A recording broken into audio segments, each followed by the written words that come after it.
Yeah, back at it again for another live stream reading. Welcome in, welcome back, you guys. How was your weekend night? We have that Friday night going on, coming up. What am I talking about? Bye. How was your Thursday night, you guys? We was up late for them love readings. It really was.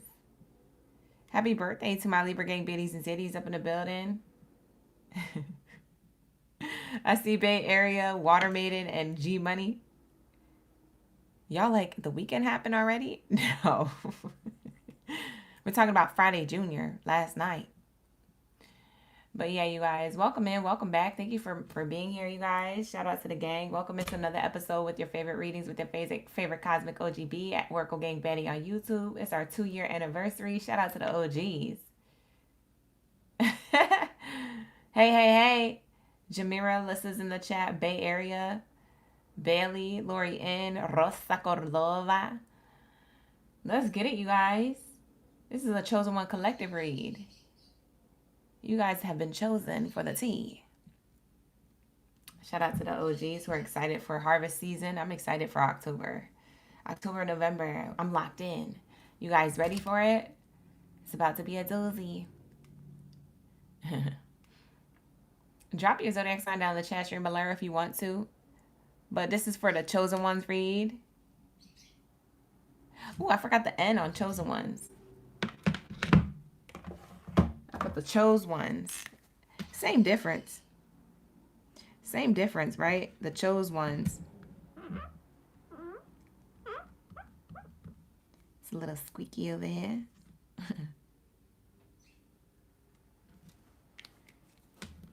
Got the chosen ones.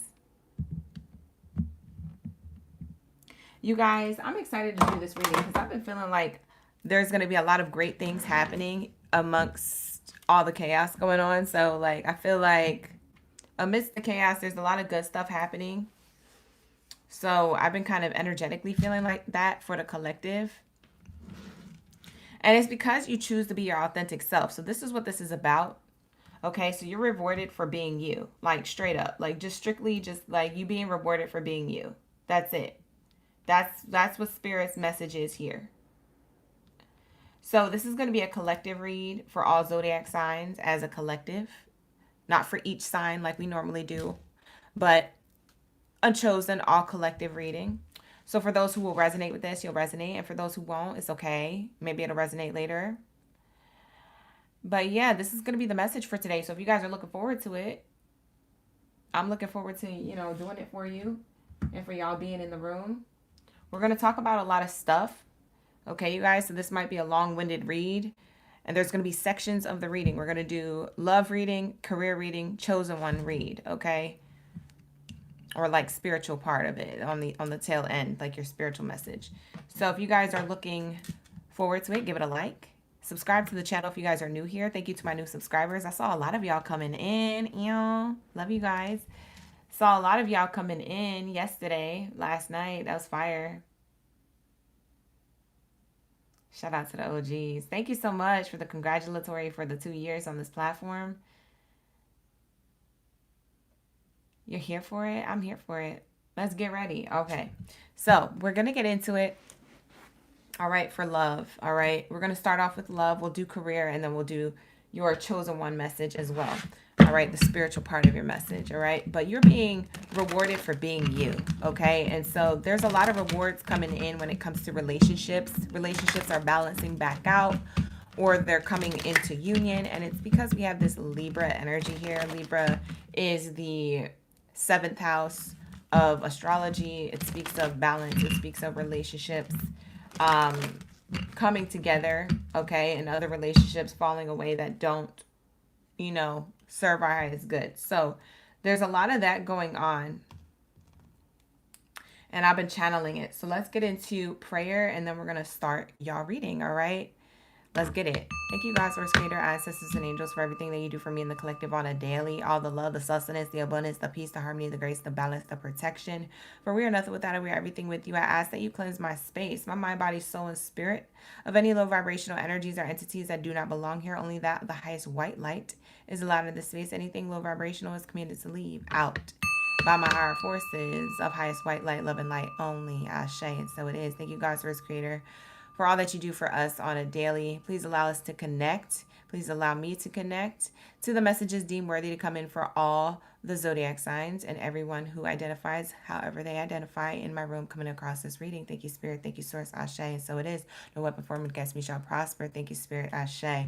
For all that you do for me in the collective on a daily, for we're nothing without it, we're everything with you. So glory be to the Most High. To the Most High, forever and ever and ever, Ashe. And so it is. Let's tap in. All right, let's tap into your messages around love, career, and spirituality when it comes to the rewards being gifted to you from the universe. What you put out is what you're getting back. And what is that, right? And what does that look like? What does that feel like? What is that ascending to? Okay, for those of you who are interested, this is what we're going to be tapping into. You're rewarded for being you, right? There's a reward here coming in. It feels like a reward. It feels like you work hard for it, even if you think you haven't done anything significantly as like hard work, or maybe you felt like you slipped here and there. Spirit is saying, like, I still saw you trying. I still saw the effort. I still saw the, the connection to what you was trying to do, to what you was trying, your integrity, to what you was trying to live up to or do. So Spirit is saying, even though you might not be perfect, it's okay, because I saw that you was attempting something great. Okay, so that's what we have here coming in. So let's start. If somebody wants to timestamp when we start the love reading, that would be amazing. All right, so timestamp when we start the love reading. What time is it on the video? 6 minutes and 40 seconds in. All right, here we go. That's going to be our timestamp for when love starts. All right, let's see. What do we have here for the chosen ones? Thank you, Spirit. Thank you, Source. Ashe. When it comes to love and romance, what are they being rewarded with? What's the reward when it comes to relationships closest to them? So this could be love and romance. This could be friendships. This could be family ships. This could be new people that you find that are your soul tribe. Things like that. This could be in the workplace. Take it out. Resonates. Relationships closest to you when it comes to love. What's being rewarded here for the chosen collective being themselves? Wow, so we have here religious factors or belief systems in reverse. What's being rewarded is that you get to see from another person's perspective and be okay with that. I feel like that's the hardest reward to accept, is the fact that you're being rewarded in two ways. You're able to see people's perspective and be okay with where they're at in life. What's interesting about that is the vice versa of it. The people who are admitting that they were in the wrong and giving you your flowers, giving you an apology, giving you that cosign, not that you needed it, but giving the cosign to you, realizing they're not yet to that point of life where they're evolved enough to be self-aware of their environment, self-aware of how they treated you, self-aware of how they treat themselves, self-aware of their insecurities, right? So there's something here saying that there's some type of like balancing out of a belief system and an acceptance happening. And so that is a reward within itself, because you were being yourself in order to become okay with where people are at, because I'm pretty sure you try to change somebody, you try to tell somebody about themselves because you love them, you cared about them, you want them to be a better version, or you wanted them to be on your level so you could jive better, you could vibe better. It's like sometimes when we care so much, we just be wanting people to be on our level, and we realize that they can't be, and it's okay. That has to be okay, but for some reason we have a hard time shaking that off, or we have a hard time accepting that, right?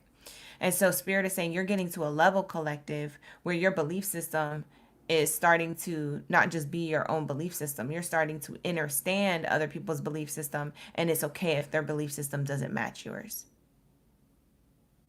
That they could still be loved from a distance, or they could still be loved up close. It just depends on what you want. It depends on what boundaries you set, or which ones you're going to. So there's something about your being rewarded with this enlightenment. So that is, tap in, gang, an ascension. You just went through a spiritual awakening, which is awesome, right? Accepting without judging, right?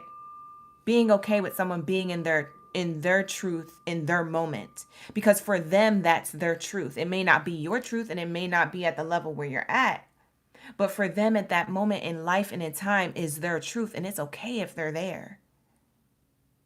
It's okay. They don't have to be at your level of understanding or eye line or eyesight or enlightenment. They're going to get there at their own time.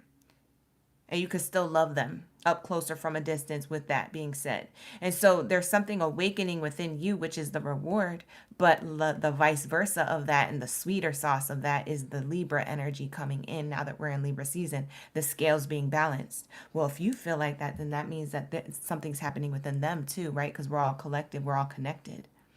So there's something about you witnessing this person's awakening, glow up, realizations, apologies, wanting to come towards you and say that you were right, even if they were in denial of it, stubborn of it, or uncertain of it, you know?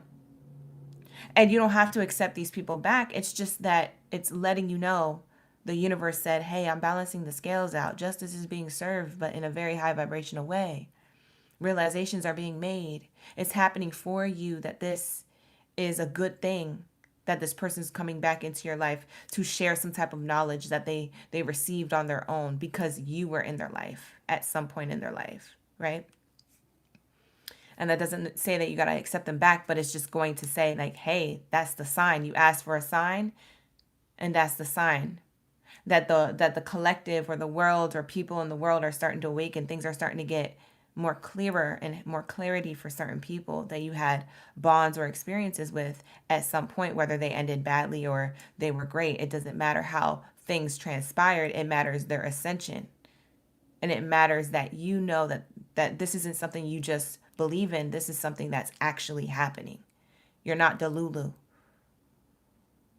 You're connected, right? And so you're realizing like, dang, like, I'm being rewarded. Like, this person's apology is a reward. And my awakening to being okay with letting them go at the moment I had to let them go is a reward. I graduated from that part of myself where I couldn't let go of that person because I just wanted them to be with me and the best version of me and be the best version of themselves with me so we can create and so we can build and so we can live life and be in each other's lives. But they couldn't. You can't drag people up when they're not ready, right? They have to be ready. And so that requires sometimes for you to distance yourself and pull away. And a lot of you guys, that was really difficult. It was very challenging on your emotions, your heart, your mind, maybe even physically. It affected you. You could have felt like not going nowhere, depressed, maybe in hermit mode, not going to the gym no more if you was a gym person, things like that. You could have lost weight, gained weight, whatever. It could have taken a toll on you at the time, but you're past that now. You've ascended to the point where, wow, I'm being rewarded with this clarity. It almost feels like potent, like Christ-like or Jesus-like, or like some purity of that, like, right? No matter your religion or whatever you believe in, it's almost like that purity, like you have a pure ascended master. Like you feel like an ascended master. You feel like, wow, I get it now. It's okay if people are in their darkness. It's okay if people are going through something. It's okay. I don't have to be around them, but I can still love them because I know they're going to get there. It's okay that I had an experience with them, good or bad. It made me who I am. I am that I am. And there's something beautiful around that. So the belief system is now shifting. But I also want to tell you this because whoever it is that you love, platonic or romantic, they're shifting their perspective. They're going from this to this. Belief system is now going to shift. A lot of the people that you had connections to that you separated from, the reward is that they're coming back to tell you, I know the knowledge that you knew, or thank you for telling me about myself before when I didn't want to hear it, when I was stubborn, when I was in denial, when I cussed you out, when I cursed you. People was doing crazy stuff towards you, collective, right? But you entered their life to show them something, and they entered your life to show you something about yourself. And then both parties are ascending, just in different ways and at different times. And so if there's people coming towards you at this time with this clarity and this guidance and this enlightenment and this knowledge, all of a sudden, boom, their awakening happens. Boom, they have self-awareness. Boom, they're more confident in themselves rather than insecure. Or boom, they did the healing work from their childhood wounds. They figured out what was holding them back in life. That's the reward. That's the reward, gang. That's the reward. It doesn't feel like a physical reward, but on a spiritual, emotional level, and mental level, it's a reward. So be grateful for that. Have gratitude for that when that happens. And like I said, you can leave people where they're at. Someone could come towards you with an apology or wanting to reconcile things with you and maybe start things again. And you could be like respectfully declining now in peace, because you're so prosperous in what you've learned about that experience and about you, right? So if you're not there yet, chosen ones, you're going to get there, right? If you're still holding resentment, or if you're on the tail end of something, or something still feels fresh and you're like, what the F? That's okay that you feel like that. Nothing wrong with that. That's you embracing the darkness, because you have to embrace that and accept that for what it is. Because at some point you're going to release it. At some point you're going to get tired of holding on to that. At some point you're going to get sick and tired of yourself. We get sick and tired of being sick and tired of holding on to something that no longer serves us. Trust and believe that. And at some point we let it go. And that's the enlightenment. And we all do that at different times. So if there is something fresh, if something it does feel like still a trigger to you, just know that you're going to ascend from that at some point. And the more that you ponder about it, contemplate about it, think about it, try to figure it out, the more that you're coming closer to yourself and your own enlightenment, the more you're coming towards this reward internally. So that way, when that person comes towards you with an apology or wanting to reconcile, you know what you're going to choose. And it's your choice what you choose. And that's the beauty in it. So there's something in and around this that I was channeling as a reward. And it's not a physical one necessarily, even though people might physically be reaching out to you. It's not necessarily to be physical, but it's more of like a mental, emotional, and spiritual enlightenment. It's meant to be on a soul level, right? So that's really, really beautiful. I really do want to let you guys know that this is natural. This is an ebb and flow. And this is something that, you're either going to accept now, or at some point later on in your life, you're going to feel open to receiving this type of acceptance and releasing that resentment. So there's something real beautiful happening within you, collective, when it comes to love and relationships closest to you, whether they're still in front of you or they're from the past. And like the same thing with the people you had interactions with. Okay? There's something happening within them too. And so then that's really beautiful. That's your reward, is knowing that you had an impact on someone's life, even if you didn't stick around, and they had an impact on yours. And it's different, but it matters. And that's the point. So that's awesome. So that's what I'm seeing here so far. Like the video, subscribe to the channel if you guys are new here. Like the video if you want to see more videos like this, okay? I love doing chosen one readings. I love doing collective chosen one reads. I feel the most connected when I do these readings. I like doing the love and career reads. That's fun or whatever.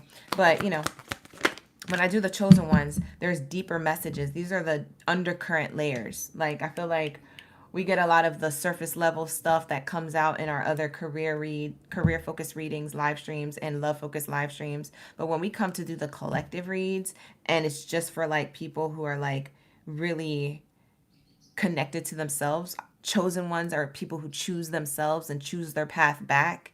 They don't really get told what to do. They're resilient. They're different. They stand out. They're divergent. That's a chosen one. So if you feel like that, you're a chosen one. All right. If you're coming across this reading, absolutely, you're a chosen one. No one has to tell you that. You tell you that. That's what makes you chosen. You see what I'm saying?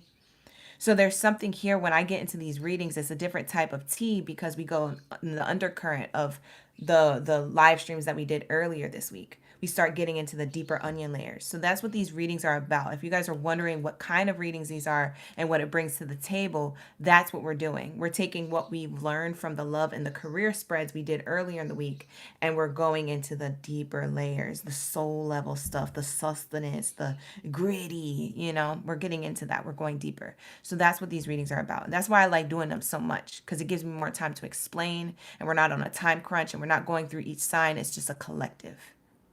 It's just for you, whoever's coming across the video. We have here, stay optimistic, okay? Stay optimistic. I hope I'm pronouncing your name right. Zaria. Zaria or Zaria. That's a beautiful name, and that is exactly what I'm talking about. You just broke something off with someone today and it was, wow, very hard. See, you guys are going through very similar things. Talk to each other in the chat. That's very beautiful. Thank you for putting that in there. You know, because some of you guys, you did that, what Zaria did, you did it a long time ago, and for others of you it's more fresh. You see what I'm saying? And these are the messages that are timeless. That's also why I like doing collective chosen one reads, because they're timeless. There is no time frame. Okay, we have here, stay optimistic about your love life. This is the card coming out. Nice. You know what, this enlightenment, this belief system that shifted within you and within others as you see it, play out in life. You know what's so beautiful about this and so nice about it and so optimistic about it is the fact that now you can actually have hope and faith for the future in love, or the future in relationships in general, whether you're reconciling or whether you're moving on to something new. It doesn't matter. It's like you have a better, fresh set of eyes. It's almost like spirit took your eyes out and gave you new eyes. Does this make sense? It's like, wow, I'm on a clean slate of seeing the world and people a lot more differently, and I'm able to understand. And I know not to settle for less, and I know that I could just understand people and create bliss through boundaries. Does this make sense?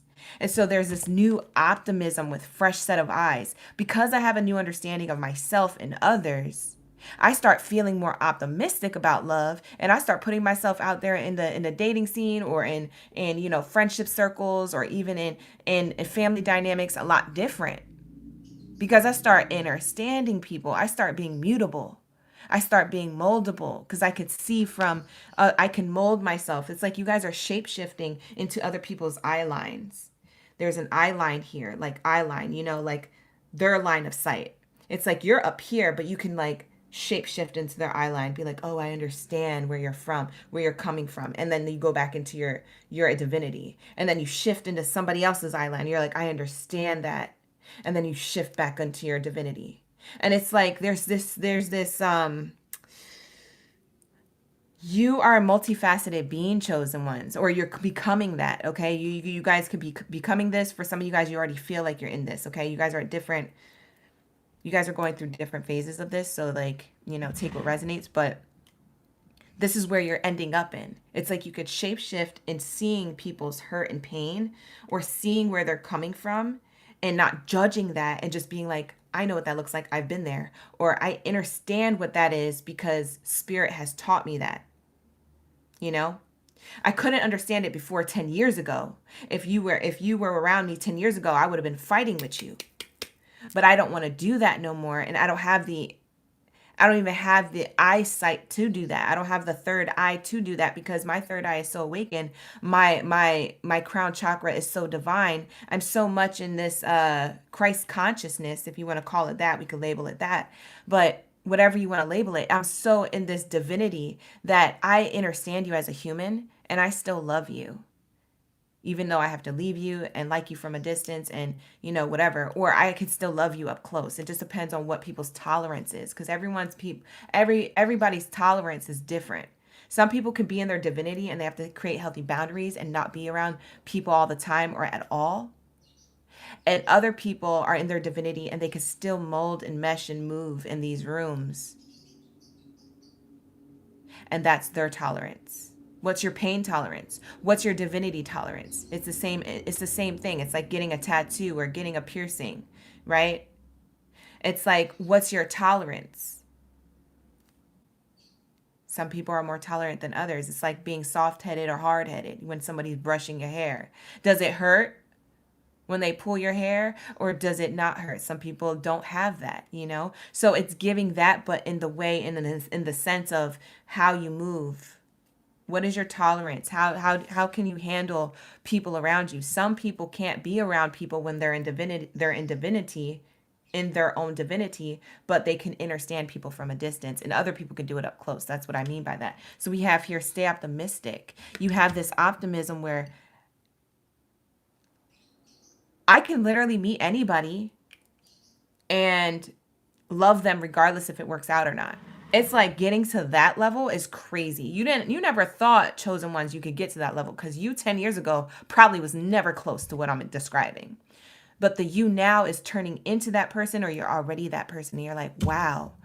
Like, really give yourself a round of applause.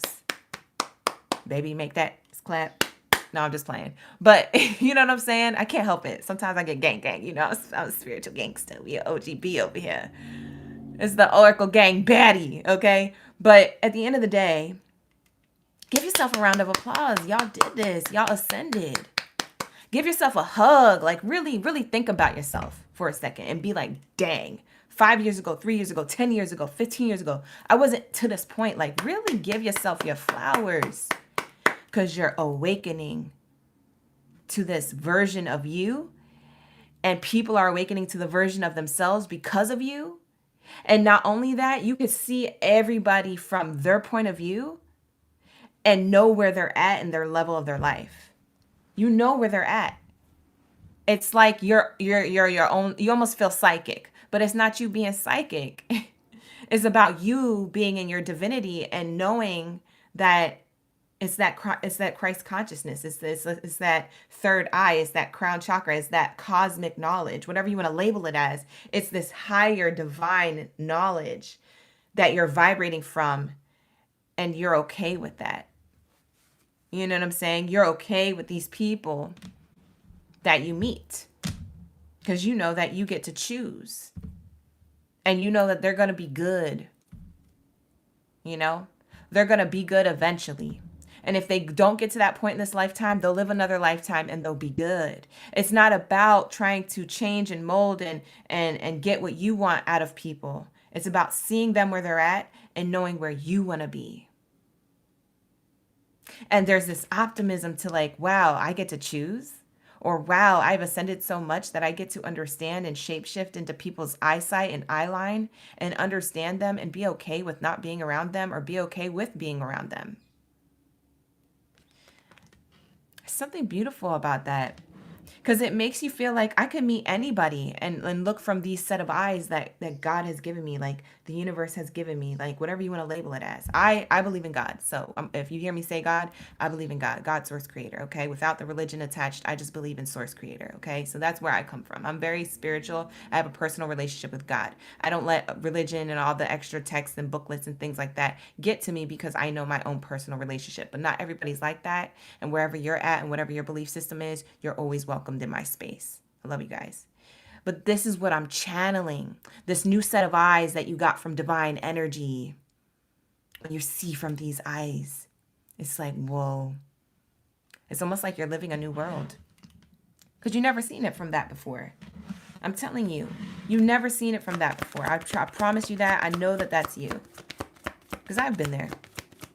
But there's something beautiful about this, and it makes me feel like you feel like you're unstoppable. You know, like it almost makes you feel like you got a superpower or something. For some of you guys, you may feel like I have a superpower. I can understand people like never before,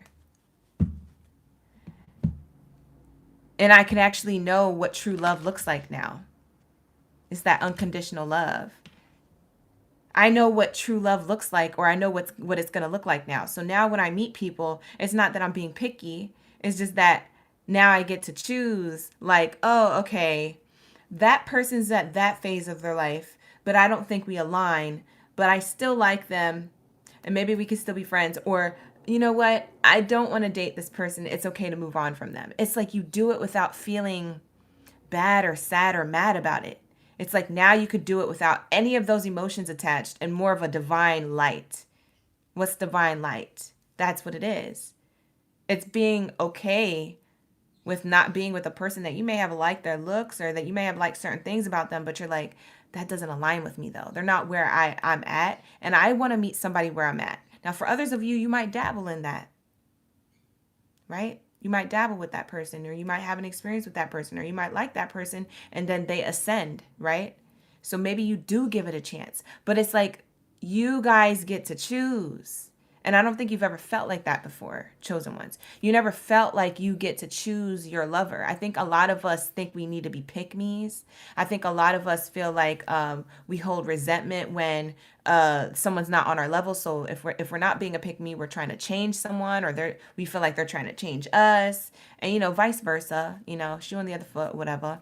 But like we run into these things, and it's like now you're ascending to a fresh set of eyes where it's like, you get to choose. You're not trying to change anybody. You're not trying to change yourself. You're not trying to be a pick me or have someone else feel like they need to be. It's just like, I just get to choose if you're going to be in alignment to me and if we're going to have an experience or not. And whether that experience works out or not, I'm enlightened about, it's okay. That wasn't for you. I wasn't for you.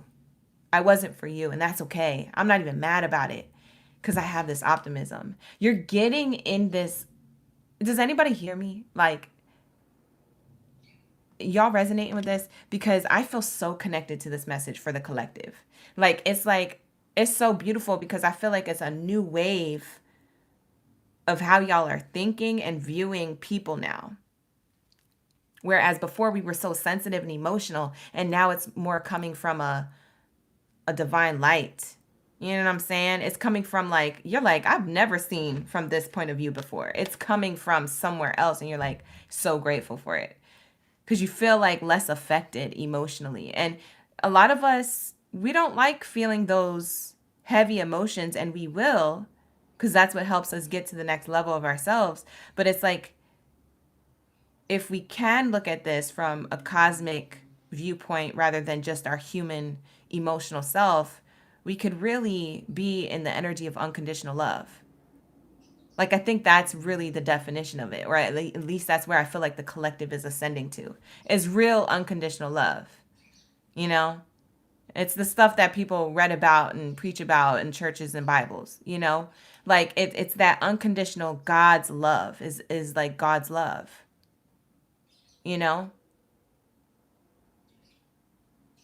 doesn't mean that everybody has to be around you all the time for you to love them. Like, that's just so beautiful to think about. And it's like, God dang, how did we get to that level? We did a lot of work. Spiritually, we did a lot of work, whether we realized we were doing that or not. You know what some of the spiritual work was? You being hurt in those relationships. You having a really trash relationship with a person who was really in their trash phase of their life. Whether they're still there or not, it was the darkness that brought you to the enlightenment. You can't learn without a lesson, and lessons are dark. You feel me? That's why we have the sun and the moon. And that's why sometimes they eclipse. Right? Bring the darkness to light. So we have here, this could be the one in reverse, okay? Staying optimistic even though you're not running into the one, but you know that there's someone there for you romantically. For some of you guys, this is platonic. This is like new friends, a better work environment, or family members, working things out, Even though you haven't found the one, you don't have a divine masculine or a divine feminine, or you feel like it's not going, say you do have your divine masculine or your divine feminine, but you feel like it's not going the way you want it to go. There's something about your optimism and your fresh set of eyes that makes you still love.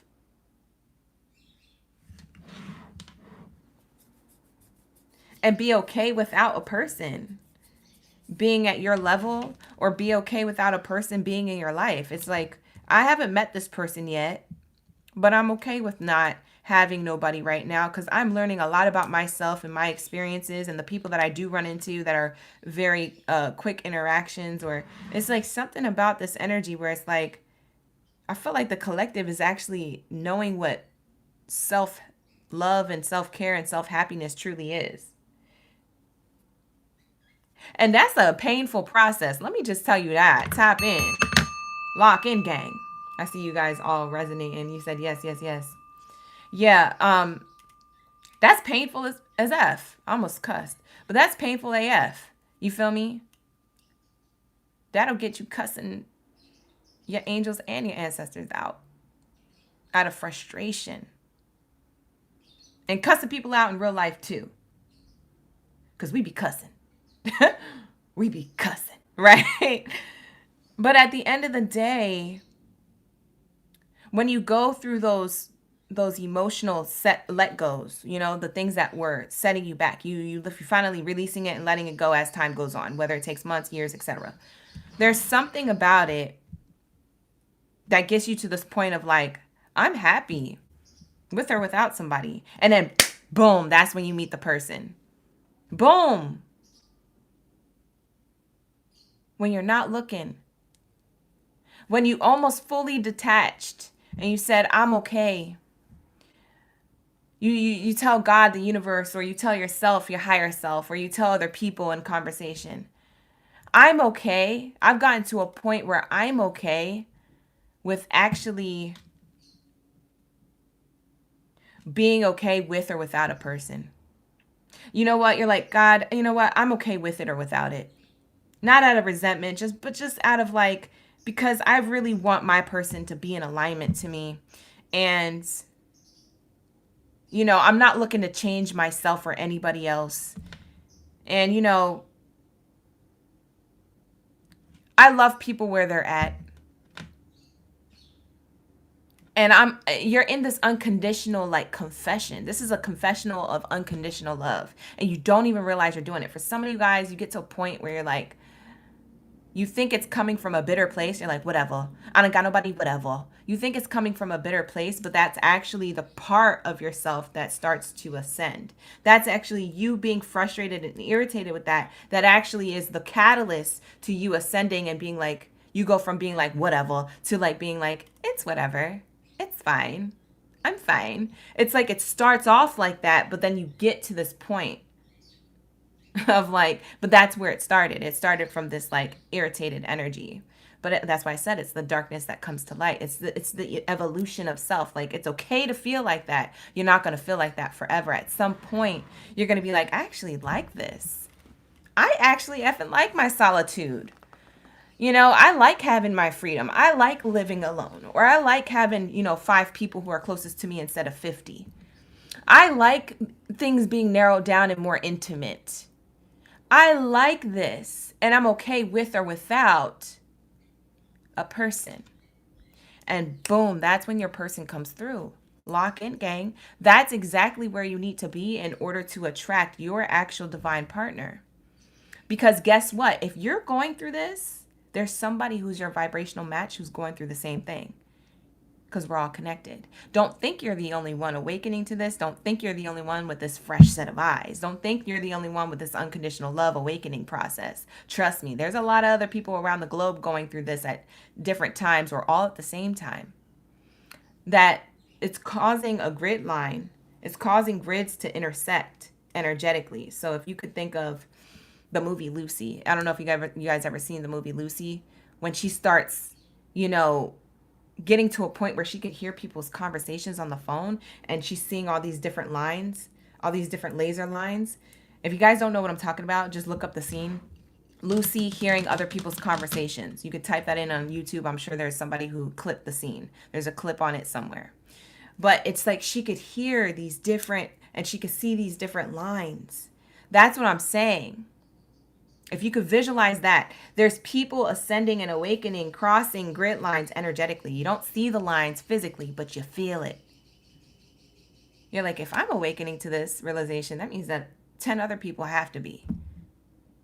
It's true. It's like when you get an idea to invent something and you're like, man, somebody else invented it first, but I came up with that invention. They was 10 steps ahead. You feel me? But everyone was thinking the same thing. Everybody had the same idea. I bet you everybody had the same idea to have an Apple iPhone or to have an Apple computer at one point. And then it took that one person to do it. And everybody was like, oh, forget it. I don't want to do it no more. I'm not going to be that significant. Or I'm not going to get that big. Right? Can't think like that though. That's just potent, and that's a concentrated way of giving you the example that everyone's still connected. So there's something about if you're feeling like this and you got these fresh set of eyes around love and around relationships closest to you, guess how many other people in your city, state, your country, your globe, that is having this same thing. The world out there looks like a scary place, but trust and believe that there's people still awakening. Okay? Don't think it's not happening. They're highlighting the negative things to create fear and to get you to stand in fear. But the thing is, the reality is that that's not actually, I don't want to say that's not actually happening because it is, but it's not actually what the main event is. The main event is the awakenings that are happening to help those who are in need. It's like we got to have the people awaken and ascend and get to this unconditional love level so we can help each other, or so we can connect, or so we can come into union with our people, so we can create better environments of love generations to come. It really counts on us. And I know that feels like a big responsibility, and I know that feels like a big mouthful and too far ahead and generations ahead to even grasp and wrap your head around. But in all actuality, that's what really is the purpose here. That's what's really happening. And it starts with you. It starts small. It's very, very small, but it's a big impact over time. See what I'm saying? It matters. It still matters. It still matters, collective. So don't think you don't matter, and don't think that this is all it's just for me to be with my person. It's not about that. It's bigger than that.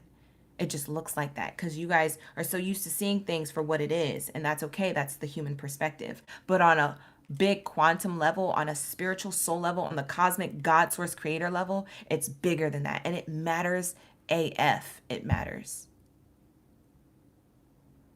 You see what I'm saying?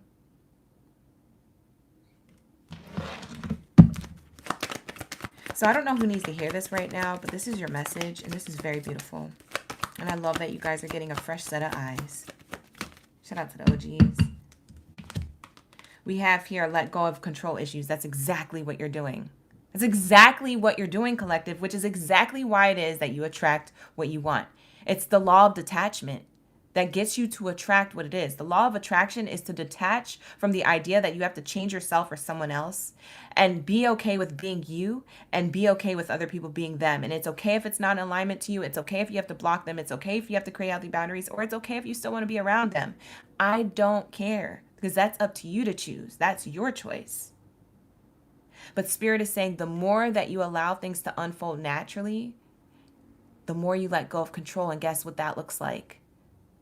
That looks like getting finally what you want when it comes to love or relationships closest to you. It all adds up. The math starts mathing. You start seeing your environment becoming more prosperous. You start seeing more love in your connections. You see what I'm saying?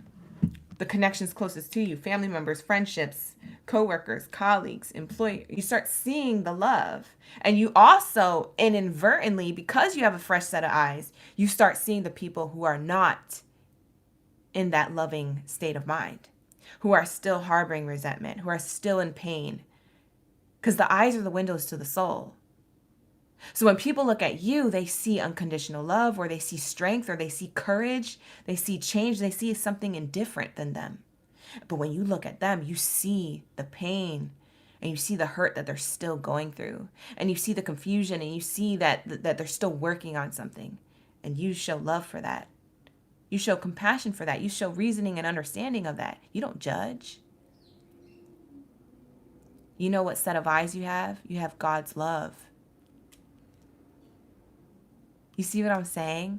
And for some of you guys, you feel this activation happening, and others of you, you're not going to feel it until a little later. So save this video for later, because it's okay if you're listening to it now and you don't fully resonate, because it's not meant for you to hit right now. It's not meant for it to hit right now for you. But it definitely 100% will hit when you need to hear it. And I highly suggest you save this one. This is one for the keeps, okay? Lock in, gang. It's one for the keeps. But this is what I've been channeling for the collective, and this reading is timeless. So keep that in mind. Okay. What else is here? I feel like a lot of you guys are going to meet your partner just by being in this fresh set of eyes because of this mindset of letting go. This is the clue. This is literally the secret sauce to you getting your person, and to you finally finding, not even finding, just attracting a person and finding the unconditional love and having gratitude for that. It's very spiritual. We have finances and career, financial issues being a factor in your love life start to not exist. You start not caring about if a person can provide for you money-wise. Money becomes obsolete. Money's about to go obsolete. They just got rid of the pennies, y'all. Pay attention. But money is going to become obsolete to you when it comes to love. Because you start realizing that I just want somebody to treat me right. Like all that fluff, all that status is cool and all. Yeah, that's good. I want to build together, yes. But at the same time, I just want somebody who treats me right. I just want somebody with the same eye line, the eyesight. I want somebody who's unconditionally loving. I want somebody who, supports me even if it's not the same thing that they want to do in life. That we could do it together unconditionally and support each other and be prosperous, build together.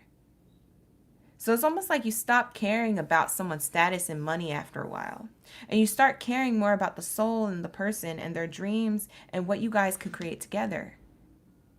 If they're ever so in alignment to be someone who has something similar to what you want to do. Because even if they don't, like I said, you let go of control issues. You want to change them anyway. You're like, no, I love what you do.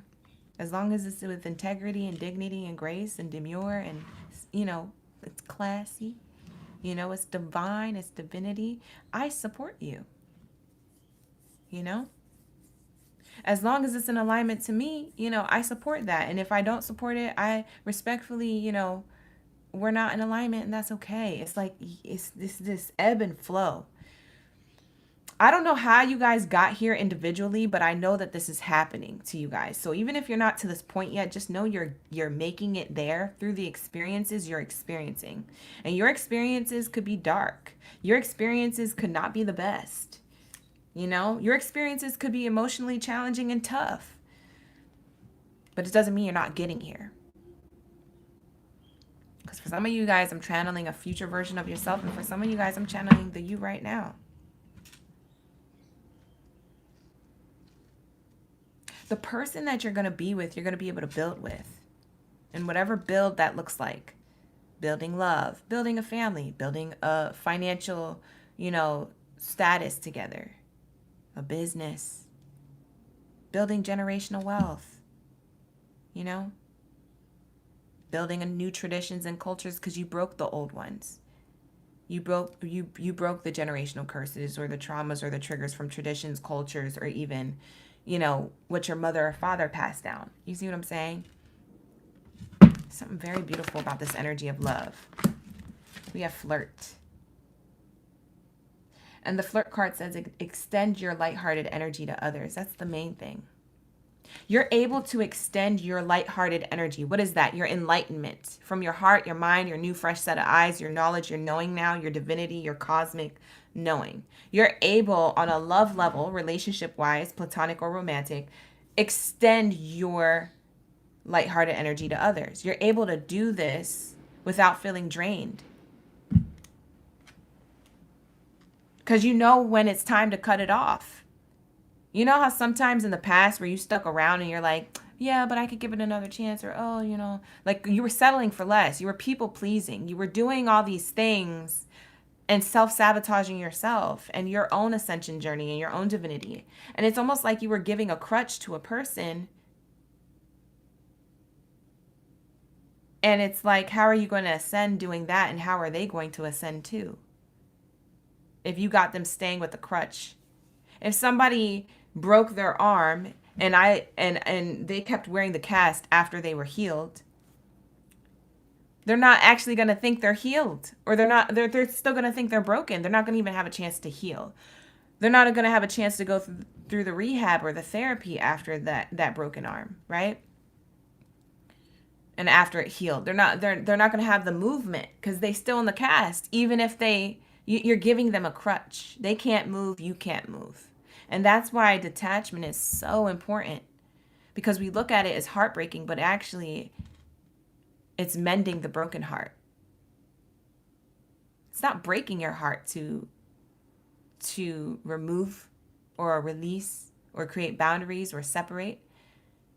Your heart feels broken. Yes, you're a human being. You have a heart. You're allowed to feel your feelings. But it's not breaking the heart. It's mending the heart that was already broken. Because if you're holding on to something, you're only holding on to it because you're afraid to let it go. And that means that something within you is broken. Something within you still is a trigger or a trauma that needs to be handled and healed. But how are you going to heal if you're holding on to something? And how is the other person going to heal if you're holding on to them and they're holding on to you, or allowing you to hold on to them? You see what I'm saying? There's no growth. There's stagnancy. There's karmic cycles. That's when you create karmic relationships and you're like, what the F? Why do I keep doing the same thing and going through the same experience with the same person over and over again? Why are we like this? It's because y'all haven't let go. Because love knows no distance. You think that letting go is releasing love. No, letting go is to heal and ascend and to become a better version of yourself, and in hopes that that other person becomes a better version of themselves. That's what true love is letting go. Emotionally or physically, or allowing space to happen in a relationship. That's what true love is. But we think that letting go is that, oh, I don't love that person anymore.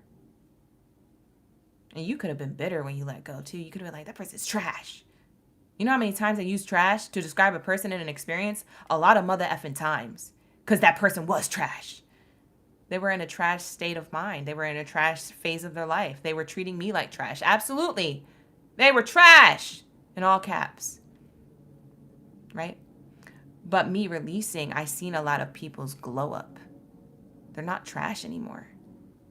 They're actually taking out the trash from their own self, their own life. They're ascending. They couldn't do that with me there.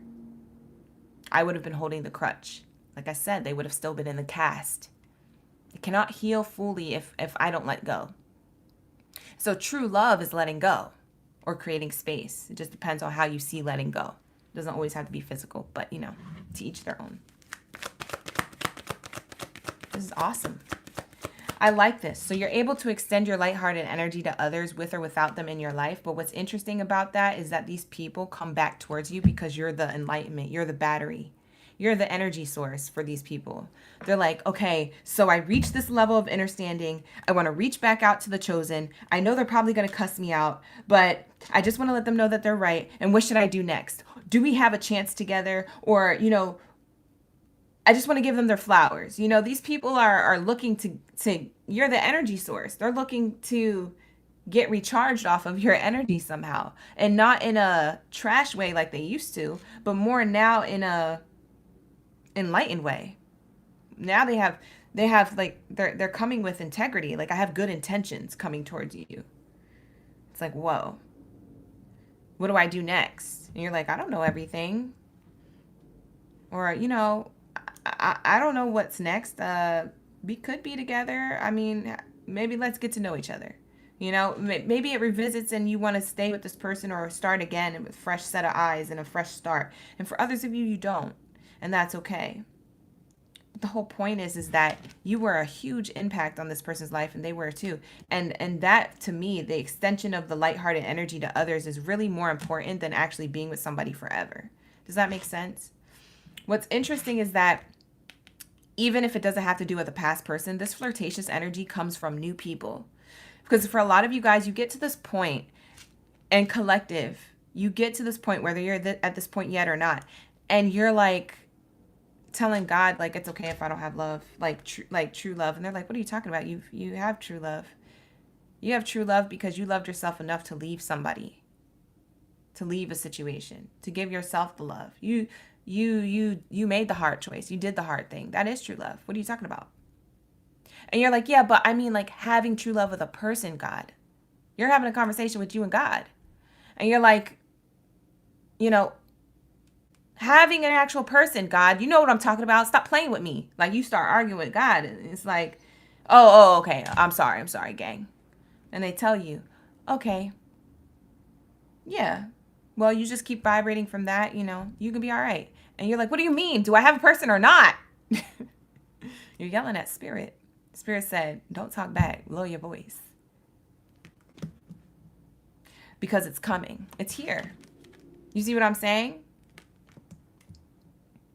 So there's this energy of you're going to be attracting people who also want to extend their lighthearted energy to you. Because, like I said, the work that you did on yourself is the reflection of who you're going to be attracting. So, this new perspective and new fresh eyes is exactly who's going to be flirting with you next. And you're going to know if it's not these people, because some of these people who still need healing. What's interesting is somebody asked me the other day, they booked a personal, and they're like, why is it that I'm a healed individual, but I keep attracting unhealed people? It's because it's moths to a flame.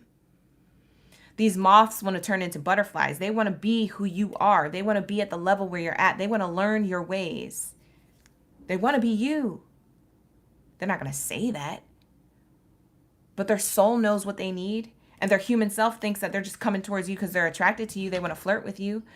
But the gag is they need healing. So they go to the light. You're the light worker. You don't even know you are. A lot of you chosen ones, you don't even know you are.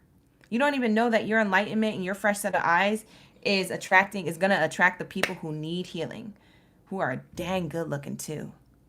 Oh, they look fine. Tempting. But if they're not in alignment with you, or they're not open to receiving information to become in alignment, then maybe they're not the person. But you're going to know, and you're going to get to choose. And no choice is the wrong choice. Because everything ends up being a lesson and you get more enlightened as you go. But there is a saying, what you allow is what continues. So if you allow a moth to come into your life, don't expect them to be able to be a butterfly. They're already a moth. Okay? They might not be able to ascend when you want them to ascend, and then you'll be back in this, I can't let go, or I want to change them, or I want to save them from themselves. Then you'll get back into this people pleasing or trying to be like a save a HOE. You don't want to be a save an HOE. You don't want to be a super save a HOE. You don't have to Superman or Wonder Woman people, but a lot of you guys want to do that, and no. You do that by being you and by showing more than you can tell them. You just do it by being you. That's the reward that they get, but also that you get. In whatever way, shape, or form that looks like. This is your reward, you guys. You're getting rewarded with a vibrational match, but also watch out, because there's people coming towards you that feel like vibrational matches, and you know that they need healing. And there's like that good Samaritan in you that just wants to heal them. But sometimes it doesn't, you don't have to do anything. Sometimes it just requires you to be you. They have to level up to you and your alignment of self, not the other way around. Don't deep dive into them. They have to align to you. Some people can shift and shape shift into people's eye line, but you don't have to live their lifestyle and merge your life with theirs. Because there's a difference. You could shape shift and see from someone else's perspective, but that doesn't mean that you have to adopt their life, their perspective, and be bonded to them chemically. You don't have to do that. That's a choice. No choice is the wrong choice. You could choose that if you want to, but there will be a lesson.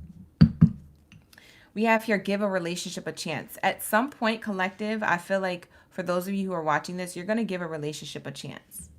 Okay? There's a relationship I see and I hear. I almost said I hear. There's a relationship that I hear. That's funny. Spirit is really speaking because they really talking to me in my ears. But there's a relationship that I hear and see that you're going to give a chance. And it's either with a person you already know from before that has ascended, or it's a person who is new, who is extending their lighthearted energy to you. And you're like, wow, I never thought I'd meet somebody who has the same desire of ascension or belief system, or the same common goals in relationship, values, sustenance. These are the people you could deep talk with and talk about anything with. This partner for some of you guys is a partner that you could spend hours talking about aliens with, or hours talking about cosmic knowledge with, or hours talking about, religion versus spirituality, or hours talking about your childhood, or hours talking about anything. This person was made for you.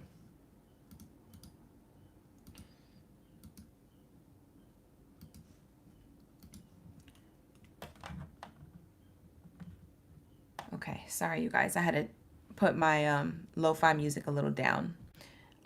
So let's get the messages of love, okay? You guys, because this is the undercurrent of a lot of the love readings I did earlier in the week. And this past, September month. This is the undercurrent of the energy. When we get into the Chosen One Collective reads, if you're just coming into the room, these are what these readings are about, okay? This is the deeper layers as to why you're experiencing certain things with love and relationships closest to you, platonic or romantic. I just want to remind people, because there's new people coming into the room, and they're like, wow, this is deep. I didn't know it was this deep. Some people are turned off by that because they're not ready to hear it, but others will stay and be confused, and this is why. Okay? Because it's not your average surface level love reading. It's the undercurrent of what that stuff is saying. Okay? It's the collective. What else do we have here? You say you need a partner that feels like a best friend, Maya. Exactly. So that's what it's going to be. Zariah, you said, why does it have to hurt, though? I know. That's the lesson, though. Oh, why does it have to hurt, though? That's a good question. Because we chose to be humans. As souls, we came to this earth to be a human being. And humans, as energy, you don't feel pain. I guess that's the right answer to Zariah's question, because you guys may all feel like that. Why does it have to hurt, though, right? And she's put LOL. She's laughing about it, but she's serious, because it does hurt. Look at the card that came out for a second. Let me show you guys. I'm going to show you that. I'm going to deep dive into that. Isn't that what I was saying this whole time? Some distance will help bring clarity. Remember I was saying that this whole time? Look at the card that came out. Lock in, gang. We connected. This is a message. This is your message. All right, so back to answer Zariah's question. Why does it have to hurt, though? Because if you're an energy source and if you're soul, if you're just a soul, you don't have feelings. You don't. You're just energy. There's no feelings. There's no emotions being a soul. You're just energy. You understand the light and the dark is necessary.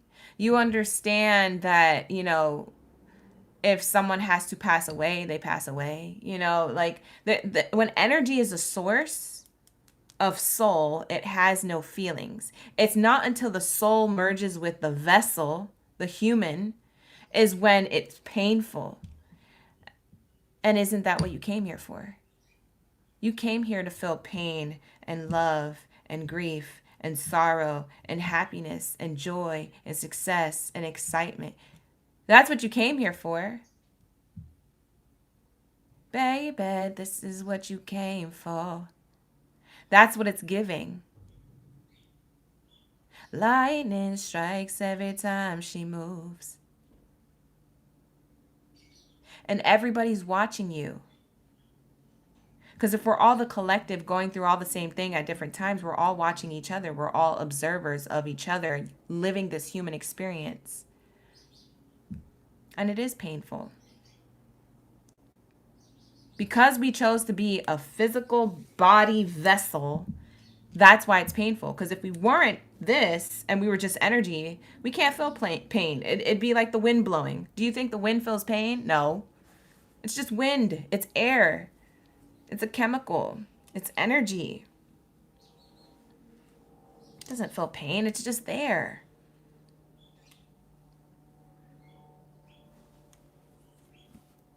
It's an element. But we're not element.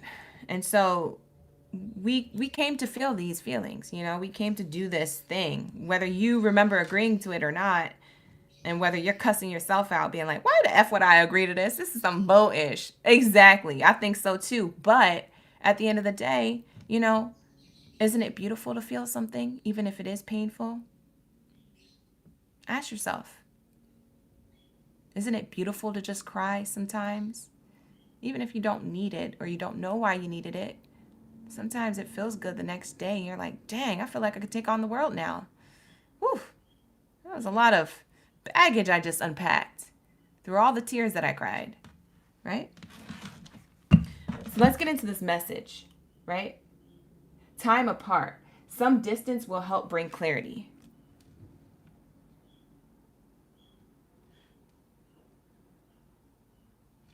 You know what I just heard Spirit tell me?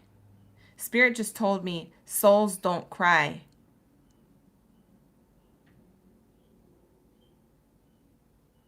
Souls don't cry, they observe.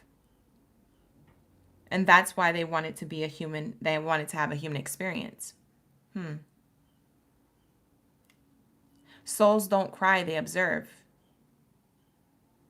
They said, I wanted to do that too. I want to know what it feels like to shed tears.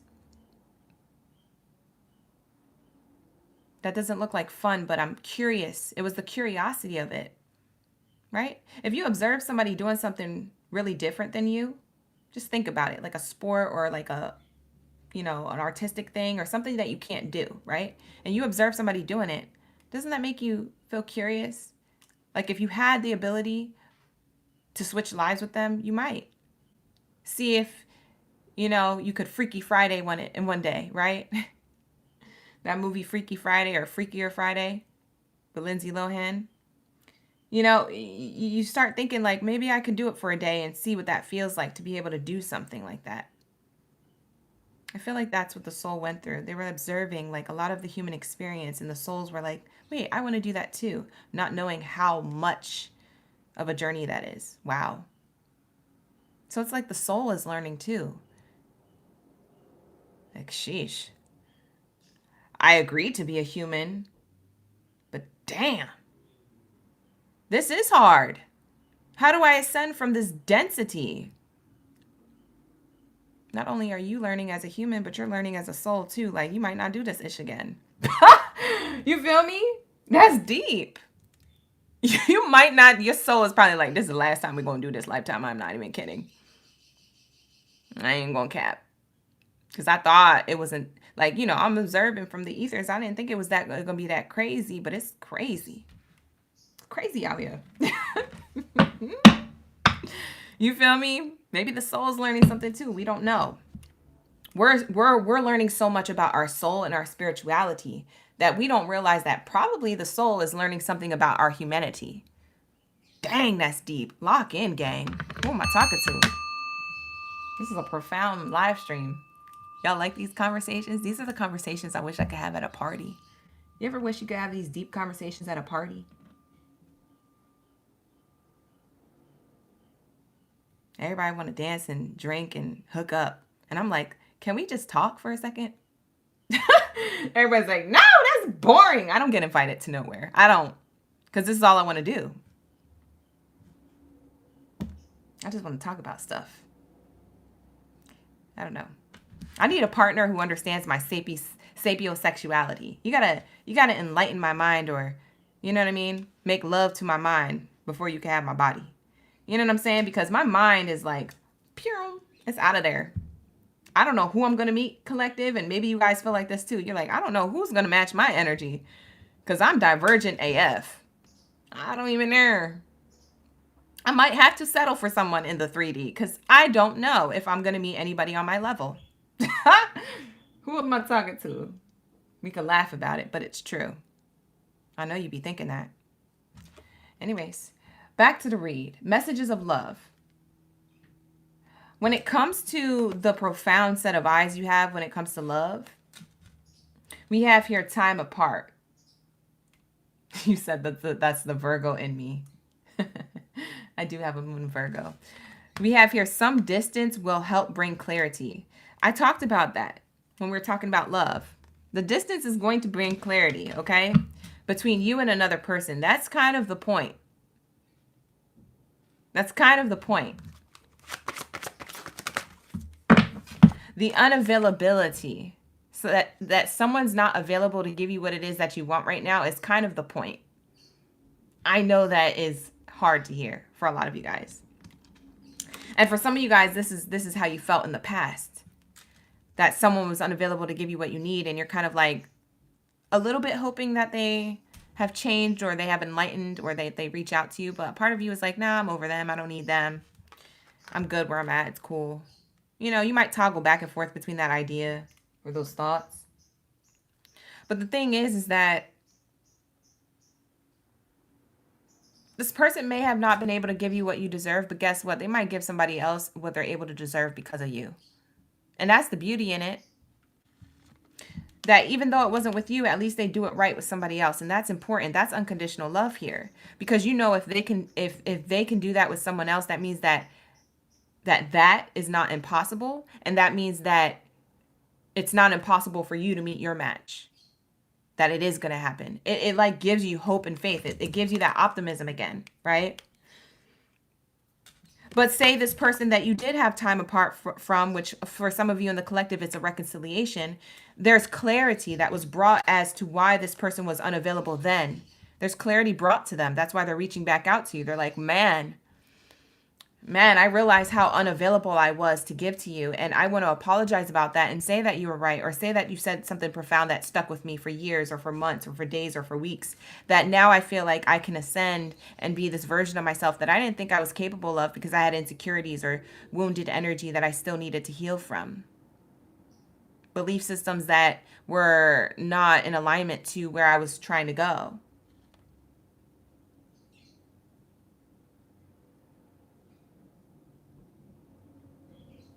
We have here this time apart, regardless if you reconcile with someone or not. There's this understanding of unavailability. That's what the clarity is. It says time apart, some distance will help bring clarity to why someone was unavailable at the time, in the moment of time that they were when you were with them. You see? That's what creates the unconditional love, and that's what creates the awakening within them. So this reward that you're getting is not only that you're getting a new version of someone, or that you're getting a new partner altogether.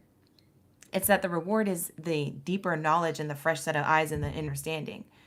So you get two rewards, a spiritual one and a physical one. You get a 2-for-1 deal.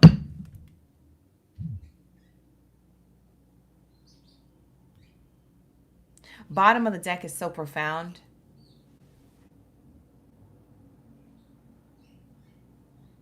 This is a collective message, so you can identify anyway and still resonate with it, Cheryl. Cheryl in the chat asking questions. We have here self-care. Clear your energy field and focus on yourself before acting.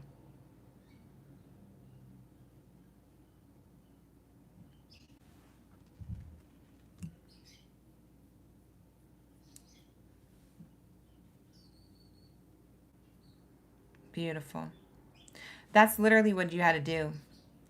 A lot of you guys had to walk away from something for self-care, to clear your energy field, just to focus on yourself before acting on being with anybody else. A lot of you guys book personal readings with me and you will ask, when am I going to have new love next? And when I do the readings and pull the cards, Spirit says not until you do that self-care. Basically, that's the general gist of the reading. And for some of you guys who are in the chat and you could co-sign that. You're like, I don't want to do the work. No one wants to do the work. We already work a 9 to 5. Who wants to do the spiritual work? I know, I see you, I feel you, I hear you. But without that, we don't get anywhere in love. And we stay in karmic cycles, and we stay in karmic cycles not only with ourselves, but with others. And then we're like, what the F? At some point you get sick and tired of that, and at some point you're like, let me just do the effing work. Let me just do the effing work. Let me just get the lesson. Here goes lesson underneath the self-care, self-love card. Clearing your energy field, underneath it is this card, the lesson. This person in your life is to teach you a spiritual lesson, and not only that, you were to teach them one. See, it's exactly what I'm saying. We're picking a whole new oracle card deck, and it's literally saying what I just said. I'm not going to repeat it. It's just double confirmation to get you guys to know we locked in. The message is the message for today. Whether you resonate with this now or later. Okay? Bottom of the deck here, it says obstacles. I messed up my spread. I like when my cards are straight. That's the Virgo in me. Perfectionist or OCD. I don't know. Don't judge me. We be vibing. Okay, you guys? We be vibing. I feel like when my cards are in alignment, so are my messages. You see what I'm saying? I don't know if other people are readers and could resonate with that, who are in the chat watching. But you get what I'm saying, right, readers? My fellow OGs out there who are readers as well. Your cards got to be straight so you could think straight. We have here obstacles. Unhealed wounds are blocking forward movement. That was the lesson. You're wondering, well, what's the lesson? Okay, I did the self-care, but what was the lesson for me and the other person? That the obstacles that you guys were dealing with, what obstacles? The unhealed wounds that you didn't know you needed to heal, that you didn't know that were there, that you and this person created awakening to each other to, are blocking forward movement. Because for a lot of you guys, you were in relationships and you're like, it's not me, it's them. And Spirit said, there goes the lesson. Why do you think it's just them? Why do you think none of this has to do with you? So then you're like, oh, you know what I'm saying? Spirit, talk your ish. What you talking about, Spirit? Now you want to deep dive. Now you're like, well, am I the drama? And Spirit's like, no, you're not the drama, but it's just not, they're not the only ones that have healing work to do. You do too. There's something about you that is allowing this to continue, right? So maybe your healing issue is that you were trying to hold on to a relationship that's not meant for you, giving it a chance over and over again. So maybe that comes from a people-pleasing tendency. Oh, we got to heal that. Look at that. Look, there goes the lesson. For some of you guys, it was a childhood wound, a fear of abandonment. Oh, I got to hold on to it. I don't want to let it go because I'm afraid to be alone. Boom. Oh, looks like there goes the lesson. You know, there's something here that was teaching you something. It's not going to be like that exact thing that I said for everybody. But, you know, these are the examples. And only you're going to know what it is for you because everybody's different. Okay? So Spirit says, this is why the time apart was necessary to bring clarity. It brought clarity to unhealed wounds in you and someone else. It brought clarity and clarity to lessons on a spiritual level as well with you and someone else. It brought clarity on how you love and care about yourself or how you don't love and care about yourself and how you need to focus on yourself before acting on any other relationship with anybody else. Because everybody's ready to just move on to the next person, but are you actually ready? Stay ready so you ain't got to get ready. Are you actually ready is the question. Right? Were you actually available in the relationship? Okay, you could say you were, and your person wasn't available. But were you actually available for the self-care? A lot of you guys weren't available for self-care. You were available to be self-caring to someone else. And that was the problem. That's the imbalance. We're in Libra season. A lot of you guys are awakening to this balancing act that has to happen. Right? And so that's what the time apart, that's what's bringing clarity to this. Whether you're brought clarity to this 15, 10 years later, 20 years later, or maybe 5, 10, 12 weeks ago. I don't know. I don't know how soon this clarity is happening for you, but let me just reiterate, it's happening. And it's at different times for different people for different reasons. And it's happening to you and other people of the past or the recent past. Okay? And that's why it's happening. It's not to trigger you. It's to get you to be an unconditional love. So that way you can attract true love. Because the whole point is that you give a relationship a chance with someone who is actually at your vibrational rate, match, level, alignment, ascension, enlightenment, evolution, right? Whatever you want to label it as, it's so that you can get there. But first you got to get there within yourself. And it's like, well, shit, that's the freaking, you know what I'm saying? The heck? I got to do what, Spirit? You got me arguing with Spirit. I argue with you. I agree. So how is love going to unfold for you? What's the near future look like when it comes to the chosen ones? Because we see here a relationship in the future, or for some of you guys, you're meeting this person now, the new now, or you're reconciling with somebody right now, right? You feel like they've done the work and you're at the same level and you guys understand each other and you guys are ready to build with each other. This could be a reconciliation or this could be a new person. I'm not going to say it's this or that, okay? It's whatever it is for you. It's your choice. But what does the near future look like for this? Messages of concern. So someone's going to reach out to you, okay? It concerns you a little because you're uncertain if this person is healed or what they want, or if they just want an apology, or if they're trying to reconcile. Whatever this is being brought to your attention, it might concern you. It might be like, whoa, I haven't heard from this person for a minute. You see this person's hand on their chest? Like, oh my God, this is you, collective. Oh my God. I got a notification. I got a missed call. I got an email. This person's trying to reach out. What they want? Oh my God. So that's what we have here. I'm doing a collective reading. Yes, Nicole. I'm doing a collective read. but this person's not concerned. Ooh, you're concerned, but this person's not. Oh, look at the two concern cards coming out. You're concerned why this person's reaching out, but they're not concerned because they know what they've done behind the scenes that you may have not have been a witness to. You see what I'm saying? This time apart brought clarity to whoever's reaching out to you, collective. It could be a friend, a family member, a business partner. It could be an ex. It could be an ex-bestie, an ex-homie. I don't know. Someone who's not closest to you anymore. Okay? They're gaining the same clarity you've gained. And they're giving you your flowers even if you don't need them. Right? Even if you forgot. Even if you've done the work on yourself and you don't care anymore. Okay? That's your prerogative. It's up to you how you handle it. But I am saying here, that's the reason. So in the near future, for a lot of you guys, how this unfolds is that you're going to be reached out from somebody who is not concerned as to why they're reaching out to you. They know exactly why they're reaching out to you because they've learned a lesson, they've got past obstacles, and they've done the self-care, self-work.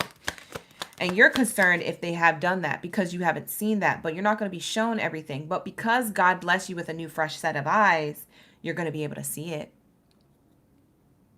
You're going to be able to see it. People can hear what they want to hear, but the eyes are the windows to the soul. Did you do the healing work? You're going to be able to see it. So for some of you guys, you might link up with this person in person just to see, or you might FaceTime the person just to see in their eyes. Have they done the work, and is this the reward? Right? Because you're being rewarded for being you, collective. All right? And it looks different for everybody. Wow. We have great fortune. Great fortune and a decision here. A decision for abundance. Libra energy, adjudication, judgment. Sorry about that, you guys. YouTube got interrupted. I guess it was a glitch in the system. Sometimes that happens. There was a reset.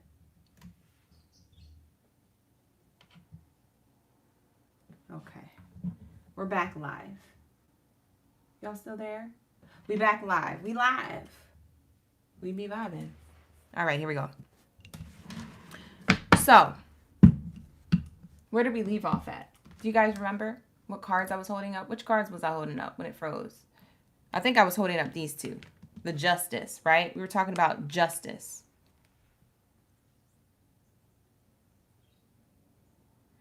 The October season is when we're doing this reading, but it doesn't have to be October that you're seeing this reading because my readings are timeless. So whenever you come across this reading, this is your message, right? You're meant to see it right now because this is a collective reading, okay?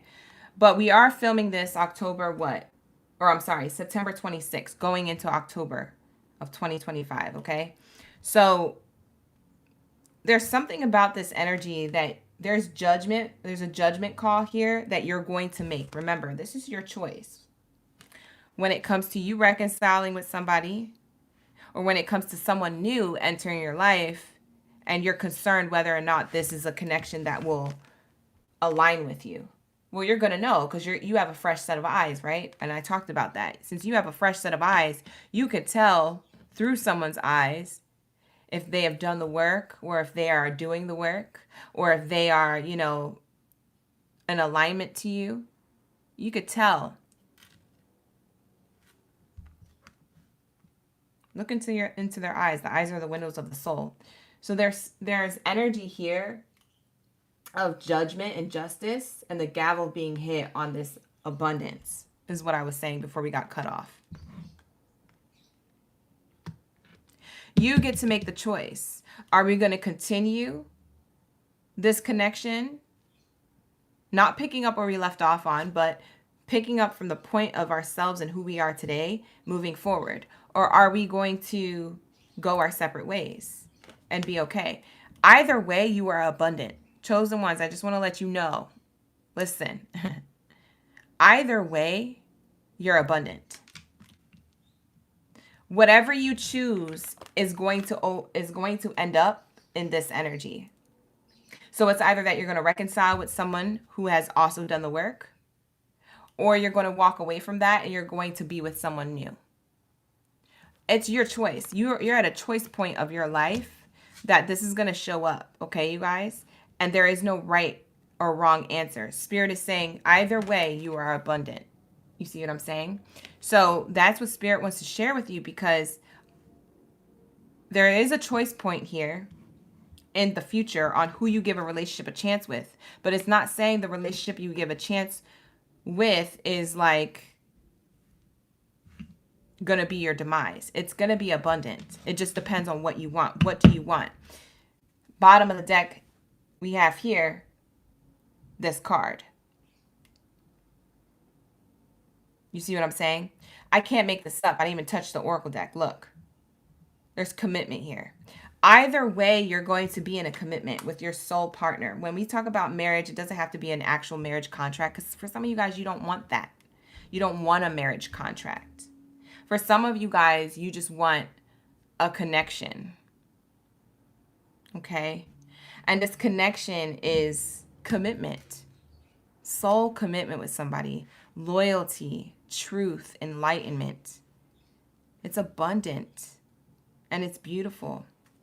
And you're going to have that. And so this choice point says that there is no right or wrong choice. There's just you choosing what it is that you desire for yourself, that you feel like it is in alignment to you. And this person, Shay, thank you, Spirit. This is a beautiful message. This person, whoever's coming back towards you or whoever you're going to be meeting, is a person who's bringing you into this abundant connection, because it's a choice you're making. You know, it's not that they're bringing you abundance, it's that you're choosing it. Because remember, I kept saying you feel like you're not able to choose, but you guys know that this is a choice you're making. Either way, it's the best choice. It's your wish fulfillment. It's what you prayed for. It's what you asked for. It's what you worked really hard on your spiritual self for. You know, it's what you didn't know you were working hard for when you were going through those tough times of like pain in relationships. You see what I'm saying?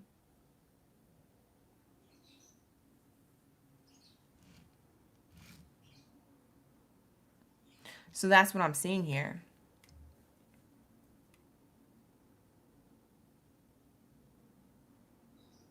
You guys get what it is that you desired, what you asked for, what you were working hard for. That's what I just keep hearing. I just keep hearing that in a loop of a message. It's just repeating.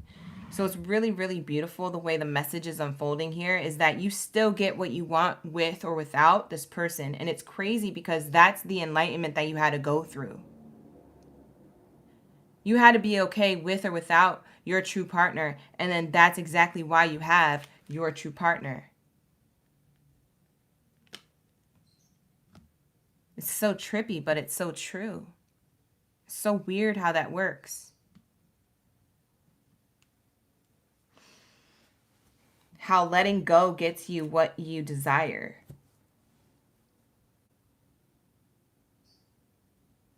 You ever see that meme of that little girl? And like, I don't know if it's a teddy bear or a bunny that she's holding behind her back, and it's like this small. It's like a little caricature picture meme. It's like a cartoon meme.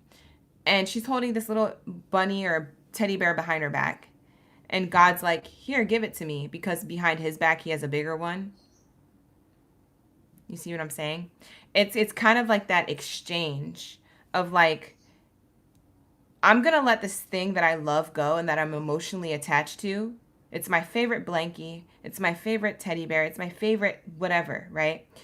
That's how I feel like you're looking at the past or this person or your pain. And when you give it away and you say, I'm good without it, and that's scary as F, and that's so dark for me to give it away, but I'm just going to take a risk. I'm just going to just let it go. Guess how the universe responds to you? They give you something bigger and better back. And you're like, that was the scariest thing I've ever done, but it turned out to be the best thing in the world, because this is what I get. I get rewarded. I get a commitment. I get the abundance that I was wishing and hoping and blowing out candles every birthday to and praying about and on my hands and knees at home or at church or in your car or wherever you do it. And you're like, what the F? That's all it took? But it was so hard though. But that is all it takes. Because like I said, that time apart brings clarity.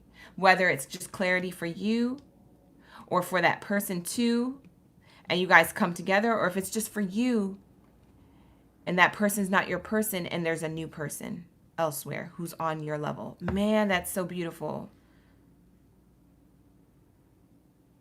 I love this for you guys. This was such a good message. Lock in, gang. Lock in. That was such a good message. I don't know how long we were on a love reading and how many times I probably talked in circles in different ways. But just go with it, y'all. Like the video, subscribe to the channel.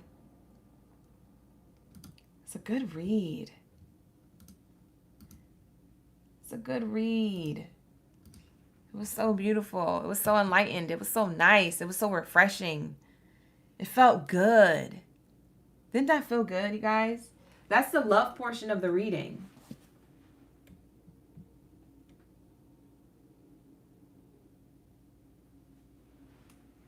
Who's ready for the career portion of the reading? It's not going to be as long-winded. I feel like the relationship part was the biggest part. Who's still around? Who's still around? Y'all a real OG? If you a real one, you stick around. If you could stick around for all 12 zodiac signs where we're doing the all 12 zodiac sign live stream, and that's 4 to 5 hours long, you can stick around, you can hang, because this one's a lot shorter. We're 90 minutes in, gang. We're an hour and, what, 30 minutes? You can hang for another 30, another 40. Bye. Who can hang? Lock in. Drop your lock in, gang, down in the chat. Drop a lock in. Drop this emoji. You say, I'm locked in, OG. I'm about to hang. Like the video, subscribe to the channel, you guys. My personal readings, by the way, are still open. If you guys, because for some of you guys were asking, my personal readings are still open. The link is in the description box below. I do have a sale on them. That sale is lasting until October 1st. So you have a few more days to book, you know. Book a personal if you need to. I'm going to be offering new services soon, too. Because you guys know I have the past life, love, career. I'm going to be offering other new services too. 3 new add-ons.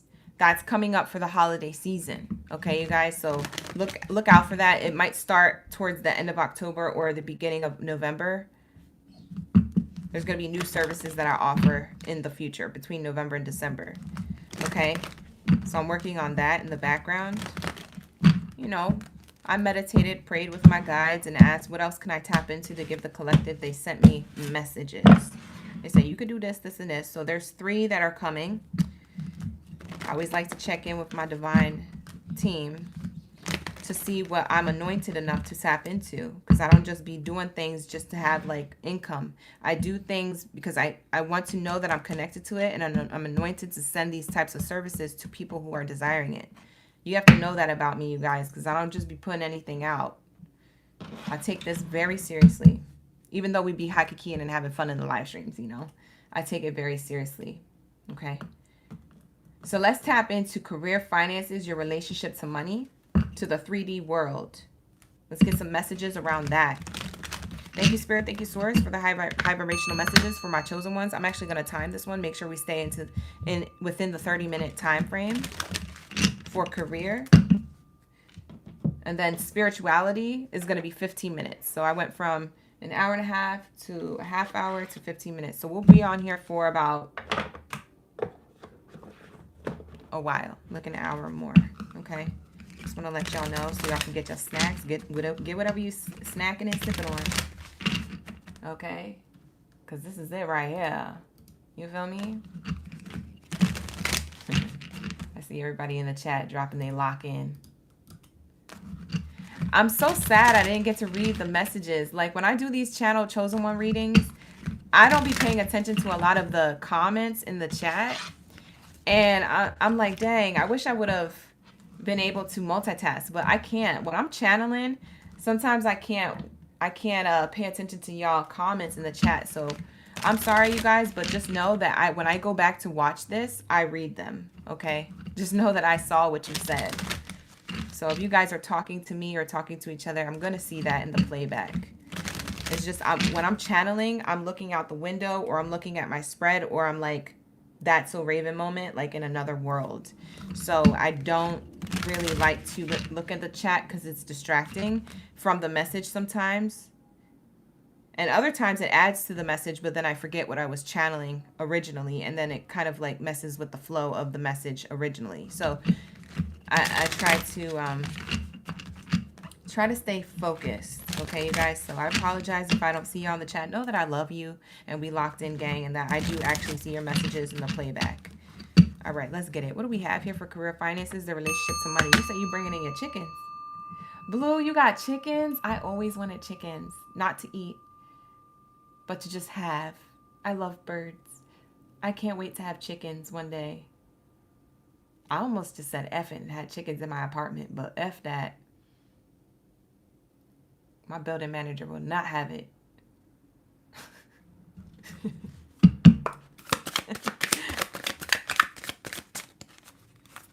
My building manager will not have it. My building manager already gets upset when people leave their laundry in the washer or dryer for an extra 30 minutes.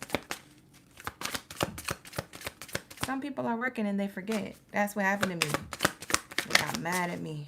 I was like, never again. I'm just going to do my laundry when you're not around. They be angry. I was like, dang. I ain't even, you know what I'm saying? You don't even know who you're talking to. I'm the divine being. But whatever. You must be going through something. I ain't going to judge you. You live your life. We have here money manager. Wow, you guys. Look at this.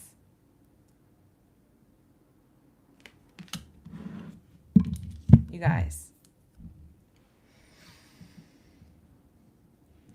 This card may indicate a giant leap forward in your career or finances. This is the first thing on this card.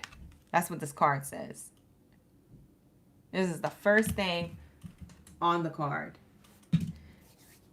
You're not only going to manage your money better in the 3D world, you're also going to become a person of some type of importance in whatever niche or industry you're in or whatever you choose to be in.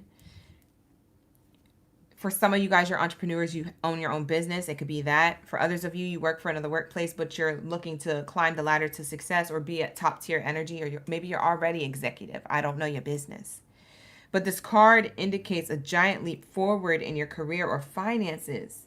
So a lot of you guys felt like you got the short end of the stick, is what this is, you know, the undercurrent of this card is that you felt like you were stagnant or you were always going to be small potatoes. You're not small time, you're big time, okay? So we have here, considering careers in money management, banking, accounting, or any field in finance may be something that you have done before, but you weren't happy in. For some of you guys, that's the things that you want to consider in the future.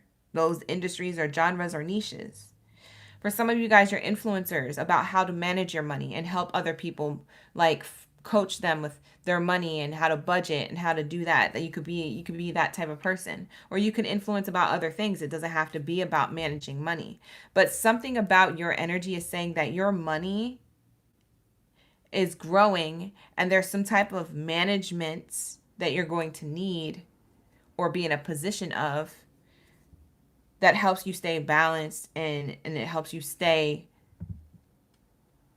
Sometimes the 3D materialistic world can get us to forget about our spiritual self.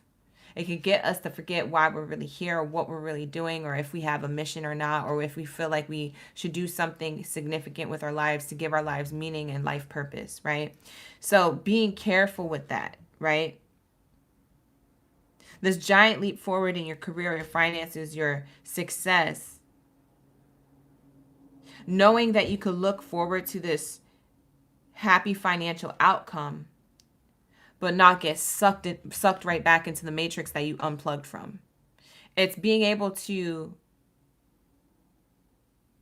balance the two out and combine the 3D with the 5D and create an 8th dimensional world. Because that's what it feels like. It feels like we're doing math here. 3 plus 5 is 8. Are we on an 8th dimension now? I don't know. It feels like a whole new world, though. It feels like now you're not just in 3D and being materialistically successful. And you're not just in 5D being so spiritual that you don't understand the 3D or how to attract money, or that you do attract money, but maybe it's just for one thing. Now you're knowing how to ebb and flow with both and creating your own dimension. Is it that? Is it that what you're doing? I don't know. But it feels like you're going to be doing something in and around that, where you could not toggle between the two, but embrace the two and utilize the resources necessary in order for you to be financially stable for generations to come. So not just for your generation, but for others, right? For the kids, for their kids. You know, it feels very long, like longevity, long term. But there is something that you're choosing to do, collective. It is tugging at your heartstrings, a particular niche, industry, talent, skill, or ability that you want to shine or flourish or make you money. You feel like you could do really well, and you could also help others too. In some way, shape, or form, whatever you give to the collective or provide can help others with their own life in some way, even if you're not directly hands-on helping them. Maybe it's just them looking up to you and seeing how far you came. Maybe it's just, you speaking on platforms and talking about your life and how far you've came. I don't know. It could be anything. Or maybe it is physically you helping people and, giving to charities and, creating your own non-profitable organizations and things like that. I don't know what you want to do. But this is saying that either way, you are taking a giant leap forward into a career or financial state of being where you can look forward to the happy financial outcome in your life and manage your money a lot better. But not only that, manage abundance. What does abundance in the 5D and the 3D look like, and how abundance looks like differently in both dimensions? Abundance on a spiritual level is different than abundance on a materialistic 3D level, right? So it's learning the two and then be able to come. Ooh, look at that. Spirit said we need to ring the singing bowl. I don't know what that was for. But combining the two so that way you can get to this new wave of being successful. This new wave of what abundance really means to you. You might still be exploring that, because I don't even feel like I have the full definition of it, but I feel like I feel it. Maybe I don't have all the answers or all the knowledge or all the definition of it. Maybe it's something you can't define. Maybe it's something that you feel. You just feel like it's different. You feel like it's not 3D, that you're making money and all this money and being successful and moving up and getting this recognition and glory and raise and praise and promotions and bonuses. You're realizing it's not all that. And you're like, I'm realizing that I'm very spiritual and stuff like that, but I don't want to just like unplug altogether, because I need this currency. It's a form of frequency that helps me thrive and survive in this 3D realm. I need the both. I need the two. How do I merge? So maybe you're not fully understanding how you're going to merge it, but it's naturally going to happen as you explore the two, if that makes sense. And it starts with you being successful materialistically, because a lot of you guys did the spiritual work. On a spiritual level, you're manifesting, you're visualizing, you're doing the work in your personal relationships. We talked about that in the love reading. And then when we get into the career portion of the read, you're like, the spiritual work is doing something that I feel like I have a mission to. And even if I don't feel like I have a mission to something, it's doing things that I feel like align with me. It's not just working anywhere just for a check. Now I'm feeling like I get to choose where I want to work, and I get to choose where I get to stay. And if I expire from that place, it's okay to walk away and go to a new place. It's like there's something about your spirituality that has grown too. So then it's like, how do I merge the two and become bonded to create a new type of abundance? Because we see both sides of abundance. We see the spiritual abundance and we see the physical abundance and the materialistic abundance. But how do we merge that? And I feel like It's not something that you're going to have a straight up definition and total 100 understanding to, but I feel like it is going to be something that evolves into that as you become more materialistically wealthy, because you've done the spiritual work and now the materialistic gain is coming. But what's after that? What's after that is, how do I bring the both together and create something that is going to change my personal life or my family life or the world? It's like you get to choose after that how you want it to impact your lifestyle and leave an impact for the collective. There's something very important about that, to understand that's okay. Because I think a lot of us had an idea that we had to unplug from the matrix and then that was it, and that like we can't deep dive into that anymore. And even I've said it myself, I think on this platform in one of the videos from the beginning of when I started doing readings. And I have to take that back, because there's something about merging the two, which is creating the new earth. It's not all woo-woo and spiritual. There's something here that we're taking from the 3D to the 5D to merge to the 8D. I don't know what that looks like, and I don't know what that's going to be like, and I don't even know if I'm making sense, but can we just talk for a second? Even if you think I'm wrong or you don't agree with it all the way, do you understand where I'm going with this? You know, can we just like learn from each other and like this be an open conversation and belief system? Like there's something here where I feel like I'm close to the answer, but I even myself don't know the answer, but it's coming through this card. And I feel like it's really important for you to hear, collective, because I think you think you need to be all just one source. But there's something about merging source with material and then creating a new evolved hybrid belief system around what abundance is. Does that make sense? It's hybrid. It's different. It's mixed. Right? It shouldn't exist, but it does. Or it's going to.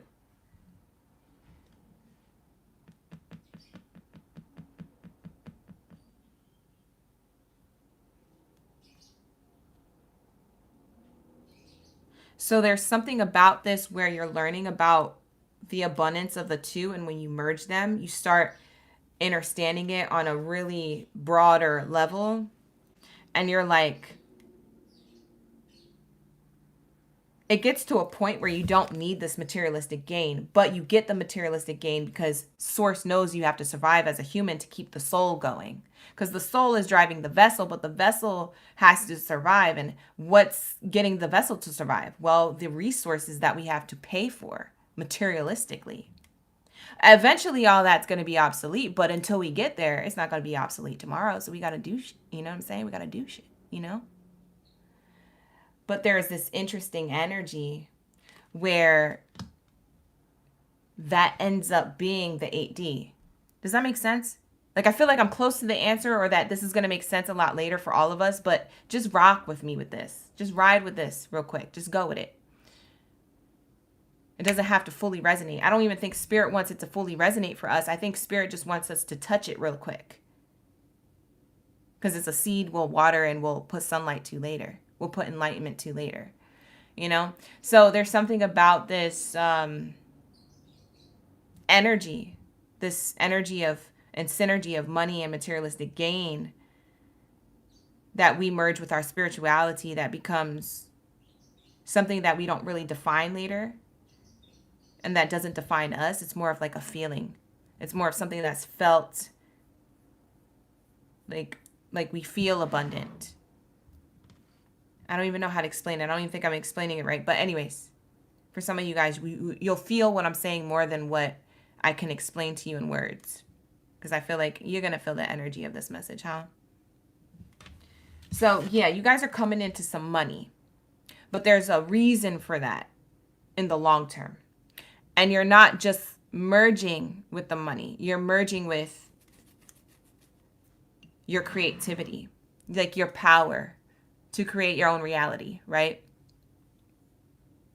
I created this currency to come in. I created this frequency to come in.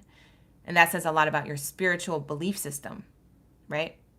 So if I created that, I can create a new dimension of myself. I can create a new dimension of what abundance means to me. And then all of the other things become obsolete. And then all of a sudden you're abundant without thinking about money or having money define your life or create things for you. Maybe at some point you get to a point later in the future.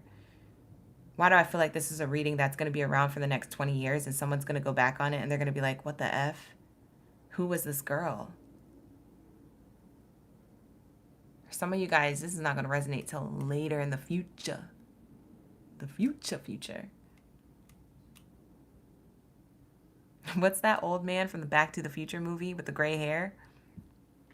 I feel like that's what I just did. I kind of went back to the future and then I came back here to the present moment for the message, and all of us are like, what the F are you talking about? Some of you guys get it, but others of you are like, I get it. I see what you're saying, but... And that's okay. I love your opinion. I love your outlook. I'm not mad at it. This is a safe space. But the thing is that I feel like this is a future thing we'll have more of an understanding to. But like I said, it's like making money in your sleep, having multiple streams of income. It's like something about your abundance and your knowledge of abundance changes way later in the future. But this is the start of it. The catalyst is actually having finally all that you want and then realizing that none of it actually matters. And you're like, wait a minute, I finally have everything, but then nothing matters. But at the time I needed it and I'm grateful for it. But what am I creating from this? And it's like, whoa, is the 8D realizing that I can create anything in my life to happen? Maybe that's what it is that I realize I am the creator. Because we all say that, but do we realize it? Does it actually really resonate? Are we consistent with it? Do we sometimes feel too human? Do we doubt our creativity and our creator ability? You know, we do. But at some point, I think you get to a point where you're so confident that you're just like, I'm going to create this next. Yep, did it. I'm going to do that next. Boom, happened. I have this coming up. Yep, it's there. Like, it's almost like out of thin air. You see what I'm saying? Like, your power is so potent. But that's the 8D. We're still toggling between the 3D and the 5D and trying to merge the two to get somewhere else. And it's like, a lot of you guys are going to have abundance and you're going to know what to do with this money, this materialistic gain. You're going to know exactly what to do with it. You see what I'm saying? You guys are saying it makes sense. Thank you so much. You guys, listen, I don't know where I'm at with these messages. I just know that they're flowing and I'm just letting them flow. So if you're here for it, you're here for it. What's the next message here, Spirit? Career and finances, relationship to money. A lot of you guys are going to be put in leadership positions, by the way. Being a chosen one means that you're choosing your path back. You're choosing, you being divergent. It might bother and ruffle other people's feathers, but it doesn't ruffle yours because you know that you have some type of indifference and you're okay with being different and you're learning to be okay with being different. Because for some of you guys, you're still in the learning phase of accepting yourself for you, whereas many people may not accept your vision or you, right? And so there's something about when you embrace this, you're the person who's going to be the new leaders of the workplace or of your family dynamics or of your of the world. Maybe some of you guys become certain leaders of that caliber. I don't know. But like, it's like you're replacing people who are in leadership roles or who were in leadership roles in the course of history in any niche, any genre, any industry. It's like you guys are the new leaders of the world.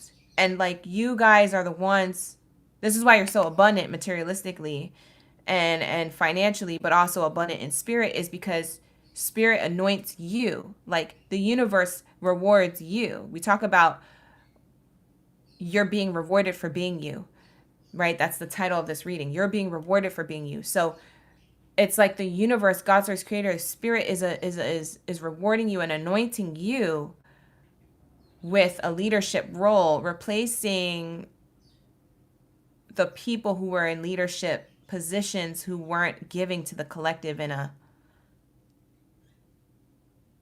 in a conducive way to their growth, right? We'll just say it like that. They weren't giving the proper knowledge. So there's going to be a new wave of teachers.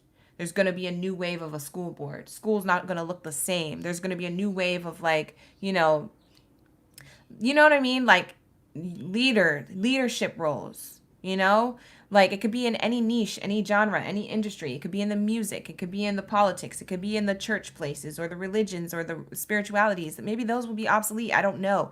But there's something here about there's new people being put in place and anointed, gifted with the ability to know how to help others become leaders of their own life. So a leader is creating more leaders rather than creating followers. Does this make sense? Or creating people who need the crutch. We talked about that in the love reading where it's like you'll be in a relationship and you're holding on to it because you want to hold on to it for whatever reason, and you have a tight grip on it, and then like you don't realize that you're crutching yourself from ascension, but you're also crutching the other person from their own ascension, and it's not helping the two of you, and then you're in a karmic relationship. That's kind of how we're in the world with leaders right now. We're in karmic cycles and relationships. So when I tell you you're going to be abundant because you're one of the chosen, aka the person who's anointed with the ability to be in a leadership position that not only fulfills you financially, but it's also that you can help each other financially. You can help others financially, or you can help others become abundant of their mind and become other leaders of their life. And it's like no one's in charge. It's like my live stream. Like you guys all feel comfortable here, right? No one's in charge. Everybody's, open to their own opinions and their own belief systems, and we're all just having a conversation. It's kind of like that, but like in a particular industry. And that's why you make so much materialistic gain, but that's also why you have so much respect too. Because there's something about your being respected in this position. There's a level of respect. Like all the different industries are going to change because not only you are being leveled up, but also other people are too. So remember, it's not just you collective. If I'm saying this to you and you're coming across this reading, that means that other people are also being put in this position. So there's a lot of better people being put in these positions that should be in these positions. And a lot of the people who are already in these positions now are having to step down. Because the light is winning. Love is winning. Right? It's becoming more powerful. And that's why the world looks like it's crumbling. And that's why it looks really chaotic in your workplace or your dynamics with other people or industries and stuff. It's because you have to cleanse it out first. Things need to fall apart for better materials to build a solid foundation and come together. You know what I'm saying? You need better resources and material. And in order to put these people and places and things in the right place for humanity to thrive the way it needs to, other things need to be taken away first. And that could look crazy and chaotic and scary, and it will. But there's something about whether it's in your own personal life or that you're witnessing these types of things happen in the world, there's leadership that's coming, better leaders coming into the limelight. And it's even in your personal communities too. Okay. So I just want to emphasize that because Spirit really wanted me to reiterate that, or at least go another layer deeper. So that's what I'm being told here when it comes to your money, your finances, your career, your respect, your reputation. You're going to be recognized and rewarded in your career and your finances. Investment insight came out to clarify this.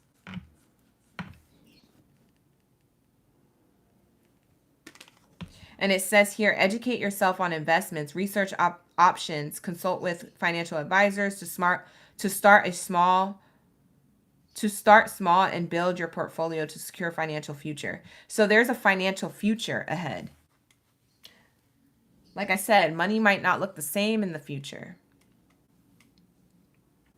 Abundance might not be the same definition. Remember, I was talking about the 8-dimensional thing. Like, I feel like it's merging to something beyond that. And what's interesting is that we might not be around to see it, but it'll be a thing.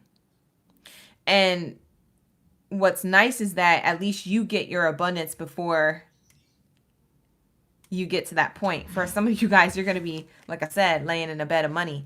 You're going to have your sight on, what am I going to do with this praise, this acknowledgement, and this money? Because a lot of you guys are being put in top tier energy to make more money. And you're seeing, it's this insight. Remember how I told you in the beginning of this career reading that like you're now seeing what you want to do with this money. It's like the money finally makes sense. You have everything. And then you're like, okay, I want to give this frequency purpose. Because money is a frequency. I want to give this frequency purpose. Now I want to invest it into something that aligns with me and that makes me feel like I'm giving back to the collective in some way, shape, or form. And that's a true leader. Ashe, this is such a good message. That's a true leader. Whether you're a leader in your family or your community on a grand scale, or just a leader in your own business, or a leader for someone else's company, or a leader, it's just like you have this energy and it's just so important. Like your insight, like this person has their eyes closed, but their third eye is open. You just don't see the third eye open because it's an internal third eye. It's your pineal gland. Like this person's dreaming about and visualizing about what this investment can do in the long haul. And they're planning for that. And they're about to execute it. So they had, a hurrah, hurrah, hooray, hooray, and they got all their materialistic gain and their money, but now they want to plan to do something with it. Whereas other people are greedy. Some of the leaders we have now are greedy. And they invested into things that keep you into only the matrix line of sight. It doesn't awaken you to your spirituality. It doesn't help you build. It doesn't help you become a leader. It doesn't help you do any of that in society. And so like that part of that greed is what we're so used to and what we've invested in and what we've only known. But there's something about you, collective, that you're anointed to know the difference, and you don't even have an ounce in your body to be greedy. It's like you want to share the investment or the knowledge or the money or the recognition or the fame or whatever it is that you get. You want to share with others.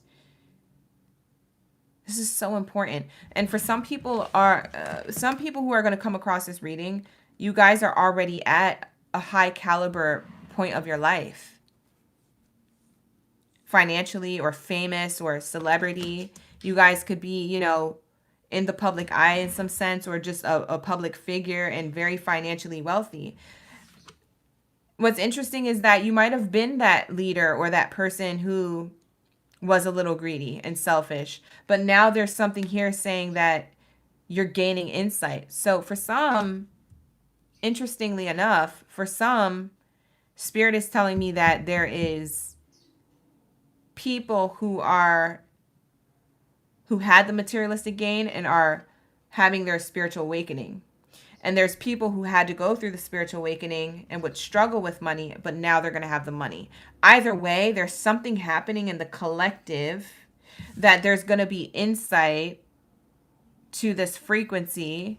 And it's very sound. It's very loud of a high-pitched frequency that I'm hearing in the collective of like people coming together and using the money for a bigger purpose, which makes their own family dynamics or community or the world a better place in certain ways. It's not going to be perfect, but it's going to be better than before. Or better than what you know it to be.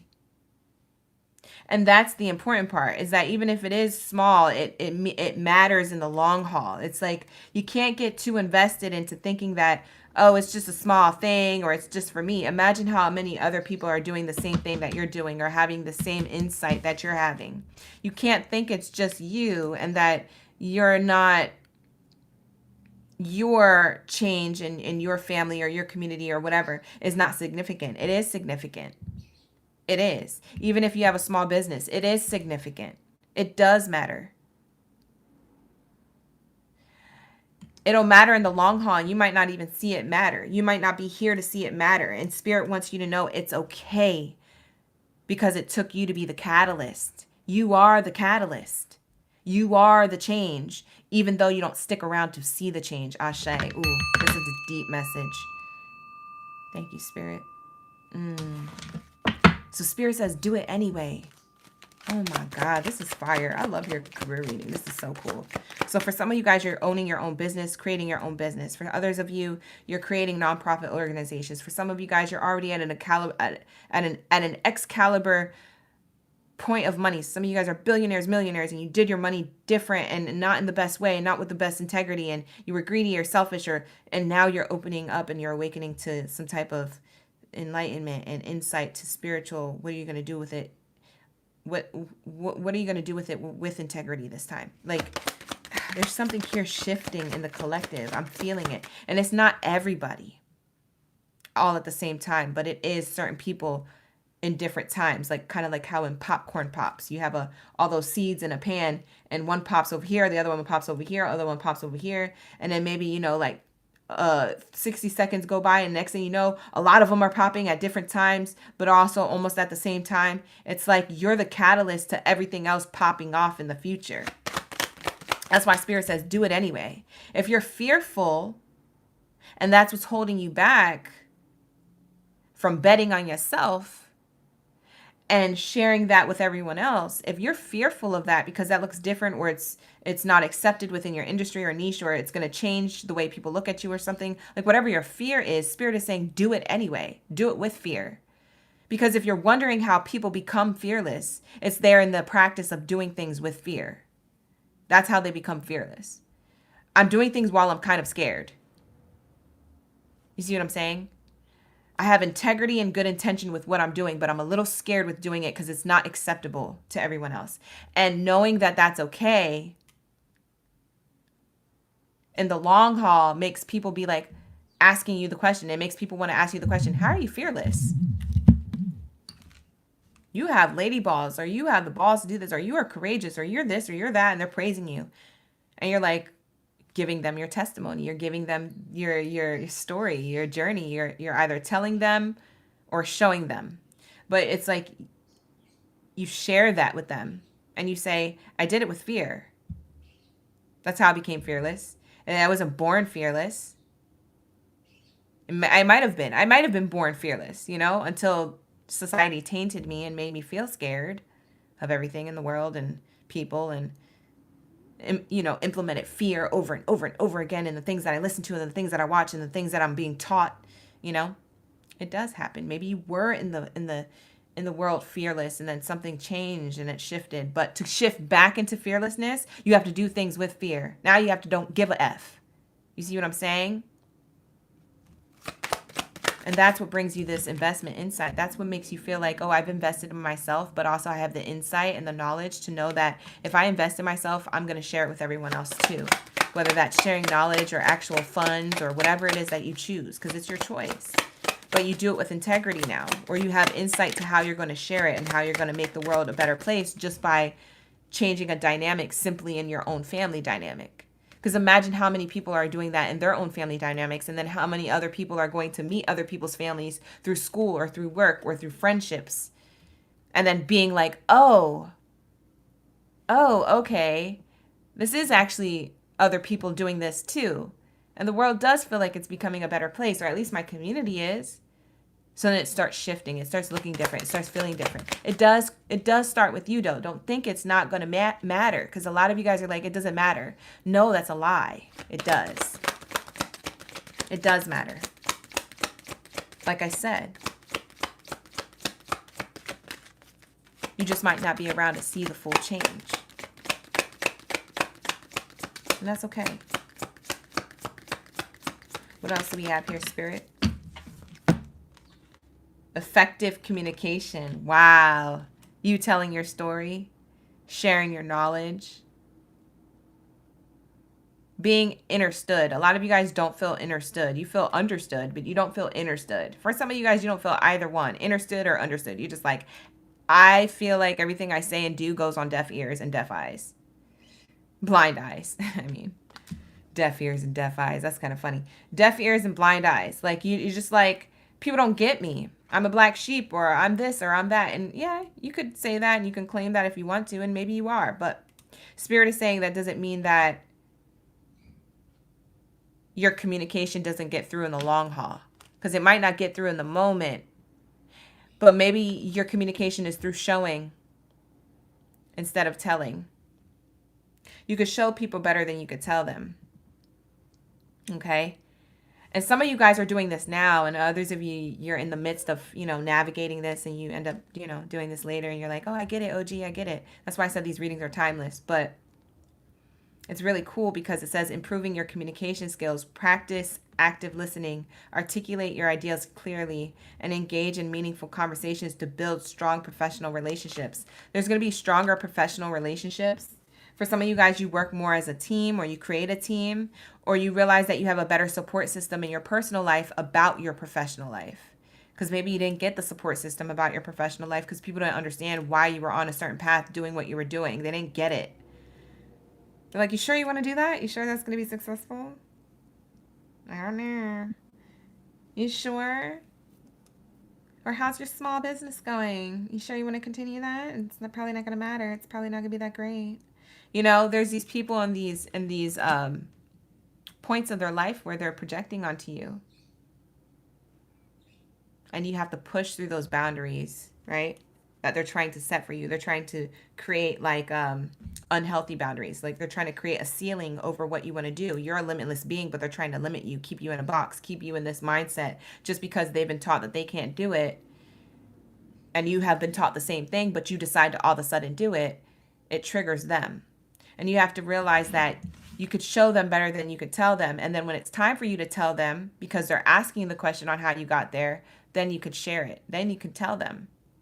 It's a show and tell. But it might just be just a show before you could even open up that communication. Because the lines of communication, someone has to be open to receiving the story or the advice or the direction or the word, the message. People have to be open to receiving it. Like you're open to receiving being here in the live stream chat this long, listening to this message. And, I just keep talking because I'm like, whoever's going to be here is going to be here. Whatever. At some point, you get to that point, These people get to the point where it's like, hey, remember that thing you were telling me from before that you wanted to do? I kind of want to do that thing for me now. But in my own way. Like, I know you did something in culinary. Well, I don't want to get into culinary, but I do want to start this fashion line. And I feel like I could really change the world with my new ideas and fashion. And I feel like I could be very successful. How did you do that? People have to be open to receiving communication.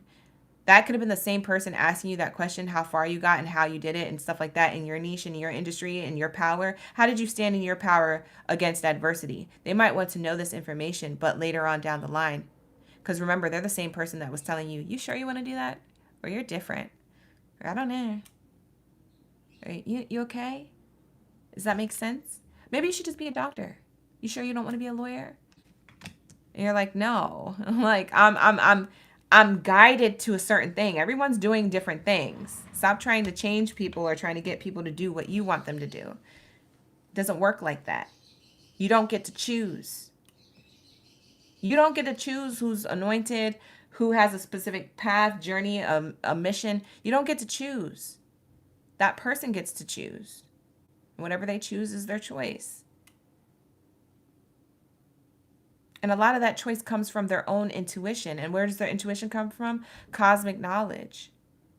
Their connection to God's source, as above, so below, right? Their connection to cosmos and God and energy and universe and all that. So you don't get to choose. You can choose to project, but you don't get to choose what they do next. And a lot of people who are going to come towards you for information on how did you do what you did, you'll be able to share. You'll be able to communicate clearly and effectively how you got to where you wanted to go. And not only that, your voice and your frequency of and choice of words and how you speak and the tone you speak at will really uplift others. It will really motivate and inspire others to do things for themselves. And that's what really matters here. Because maybe you're not able to give to them money-wise, but maybe you're able to give to them abundantly in the form of words. And that matters. That matters. Because a lot of people will sit here and say, sticks and stones may break my bones, but words will never hurt me. No, words are incantations. Words can hurt. Words are affirmations. Words are spells. They can become curses, and so words do matter. They hold energy. And so if you are communicating clearly how far you've came and uplifting the collective, that's abundant within itself. Imagine what their life is going to look like. So that's why I said it matters what you do, and it starts with you. And that's okay if you don't see the change. You are creating change. Just know that you are, okay? Not only for yourself, but others. It's really important. You ever sit there and listen to a podcast, or you watch like an inspirational like story or message, or you could be watching this live stream and feeling that way. You ever notice how it makes you feel because of the way someone's talking, or the way they're relatable, or what they're saying, and maybe how the topic is going, or it makes you feel like you can be unstoppable. That's what you're going to have the ability to do. But maybe you have to show people more than you could tell them. And when it's time for them to open up and listen and receive, because they'll come to you for the information, that's when you could say something about it. But no sooner than that. Sometimes you just got to do what you need to do with fear and become fearless. And then people are looking at you in awe because of your courage and your strength. And then being like, hey, can you shed some enlightenment on how you did that for yourself? Now they're open to receiving. And that's the importance. That's the change you're creating, not only abundantly financially for yourself and others, but also abundantly in communication with words and spiritually. You're helping other people also become their own bank account, in the literal sense, but also in not the literal sense, because I don't want it to just be about money. Okay? Abundance in all forms. So that's what I'm channeling. Sorry, I blacked out, you guys, when I was giving that message. I don't even know where I was at. Have you guys been commenting? Probably. I'm sorry, you guys. I'm sorry. I went somewhere else. I was gone. I don't even know how long I've been on this message. All right, one more card for career, finances, relationships, and money when it comes to the Chosen One Collective. Wow. Oh my God. This is one of my favorite cards in the Oracle card deck. And it always comes out for Cancer. This is not a Cancer sign reading, but it does always come out for the Cancer collective. And Cancers know, because they already know what card I'm talking about before I show it. The Rose of Jericho. I love this card. I love it. Access to greater prosperity is opening up for you slowly. You are growing as you learn more and keep expanding. Sound off, gang. Sound off. We're locked in. I swear to God, this is your message. I swear to God. This is your message. This is the coolest reading I've ever done. Actually, the second coolest. My favorite Chosen One reading was the one that I did last week. Check it out. The one that I'm doing last Friday, there's a Chosen One read I did last Friday. I think it was last Friday. This Friday is my second favorite one. The last two Chosen One reads were like the best ones out of all time. I swear to God. That's how I feel. You guys might have your own favorites, but me personally, my favorites are this one and last week's one. Go check it out, you guys, if you haven't checked it out. They are long-winded. Get your snacks. Make sure you have time to watch it. They usually do become like a 2-hour-long commitment. It's like going to the movies, though. It's like going to the movies.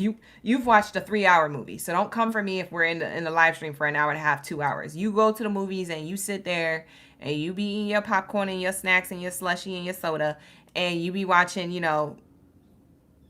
the movie. You guys can hang for this read. It's not even that long. Lock in. Go back and watch the other one. You're going to love it. We have here unfolding. Edwin's like, lock in, lock in. You guys are dope. Thank you. So we have here access to greater prosperity is opening up for you slowly. Like really sound off in those words. Like really get invested in those words. Access to greater. See this? Access to greater prosperity is opening up for you slowly as you grow more and keep expanding. As you're learning. See, you're learning how to communicate what it is that you've been through and what it is that you have insight to invest in.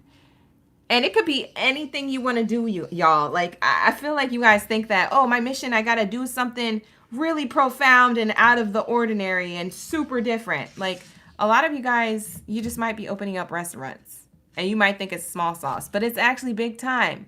Because maybe you cook with all organic foods, or maybe you wash your food an extra 3 times, or maybe you have an environment that's more welcoming and more home-like, or maybe you give back to families that don't have food, right? And on Fridays is when families who don't have a place to stay or have food come in. You open your doors up every Friday and you give away the food that was going bad or about to go bad, and you cook really good meals for the people who need it. I don't know what you're going to do, but this is what I'm talking about. We live, we locked in, we be vibing. This is exactly why God chose you, why you are anointed to be a leader, to do things that are out of the box that people don't understand and people get afraid to do, but you said, I'm going to do it with fear. And if it fails, then F it.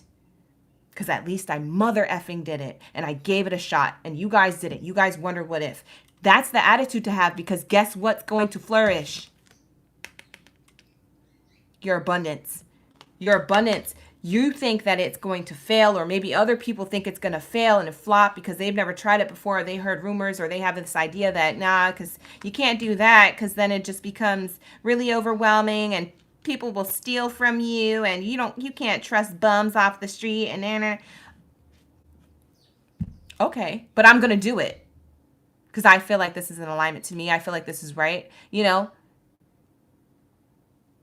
You got that energy of Jesus, Buddha, Martin Luther King. You got the energy of like the people who wanted to create some type of form of change and enlightenment and difference. Whether it was in a small community or globally, it doesn't matter. You are the one. And a lot of you guys don't have to figure it out. It could just come to you. And it will come to you. Because as you learn more and you keep expanding, this is what's inevitable to happen. As soon as you get this insight, do it. And Spirit says, do it with fear. And I love you for that, you guys, because this is your message. You are growing as you learn more and you keep expanding.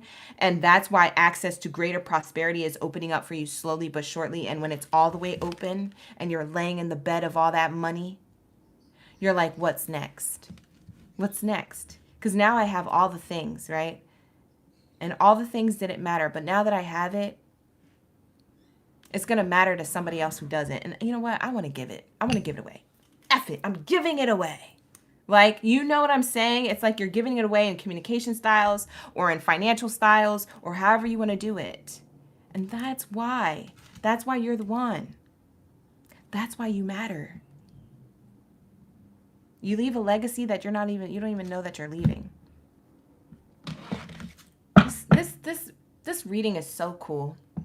This reading is so dope. Like, I absolutely love this reading so much. I could cry. I'm not going to cry, but I love this reading so much. Anyways, this is your financial abundant reading, okay? Career, finances, relationship to money. A lot of you guys are going to be put and anointed into a powerful position. For some of you guys already are, and it's shifting and it's molding and you're learning and you're unfolding as the Rose of Jericho unfolds. A lot of you guys don't know what the Rose of Jericho is. It's a rose that looks really dry on the outside. It kind of looks like a tumbleweed, and you have to put it in water for about 24 to 48 hours, sometimes 72 hours, and it opens up slowly over the course of the next whatever hours or days that you left it in water.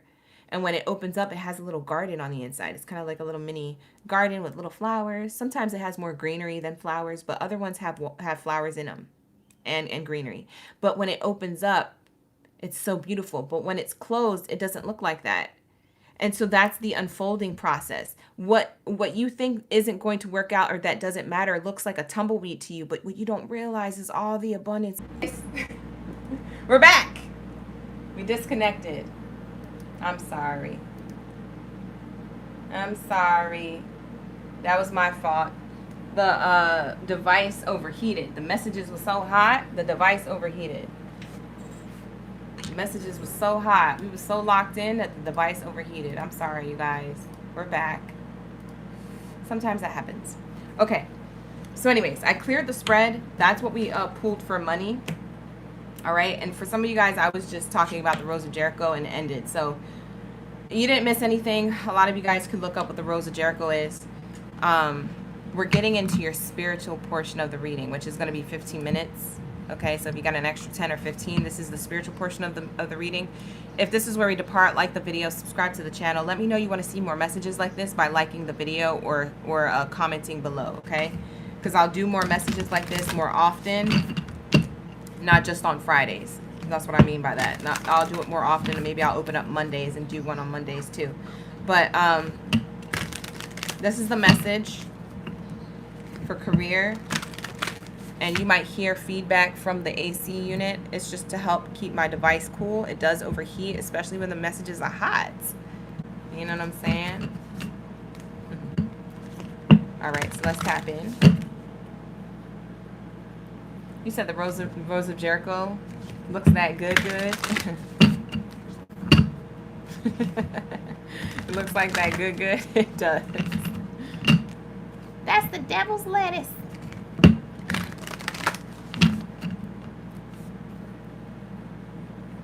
Kind of reminds me of Waterboy. Let's get into your spiritual portion of the message. If this is where we depart, like the video, subscribe to the channel. Thank you guys for being here and listening to my rants, listening to all of everything that I was saying. You guys, some of the stuff I say, I just be like, these people ain't listening. They don't care. You guys care, right? To some extent. I'm not talking to myself, right? Anyways.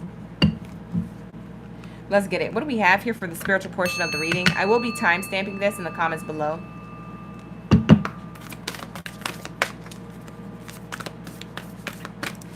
Thank you guys for being here and being active in the comments. I can't wait to watch this live stream back because I can't wait to read your comments. You guys are so fun.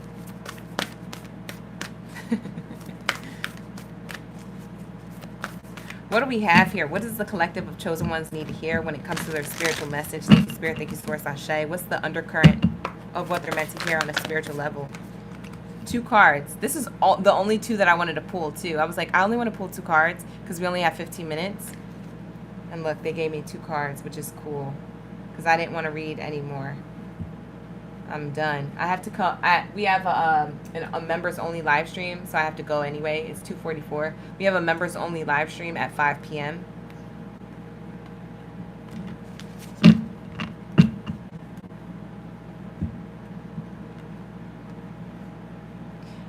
It says here, the fruit of the vine, abundance and growth, free reign, break loose. Yeah, so on a spiritual level, your spiritual message is very interesting here. These are my, by the way, these are my Mystic of Magdalene Oracle card deck. I love this Oracle card deck. It has one of the most profound messages in this Oracle deck. If you like Mary Magdalene, it's a really cool Oracle deck to use. But the message here is clear. And let me make sure the camera's picking it up. Yeah. The message here is clear.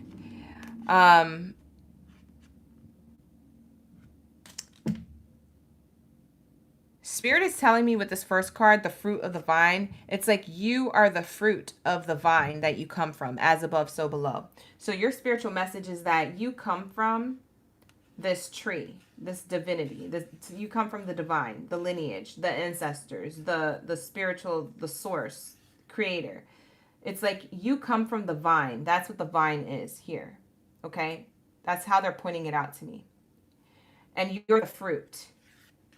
Okay, you are this fruit from this vine. Okay, so Spirit is saying you are the fruit of the vine, and that's why you create abundance and growth. Because what do fruits have within them? Can somebody answer that question? What do fruits have within them? The organic fruits, not the GMO. Fruits have within them, 5-letter word, seeds. Fruits have seeds. Exactly, Tebe. So you are the fruit of the vine. The vine is divine, and you are the fruit. And the reason why you have abundance and growth, or you have the ability to create abundance and growth, is because you have seeds to plant, whether that's within workplaces, people, your friendships, your family members, your lover, yourself. And so there's interesting energy coming out here where there's a lot of like this, what is it called? An analogy or metaphor, whatever it's called.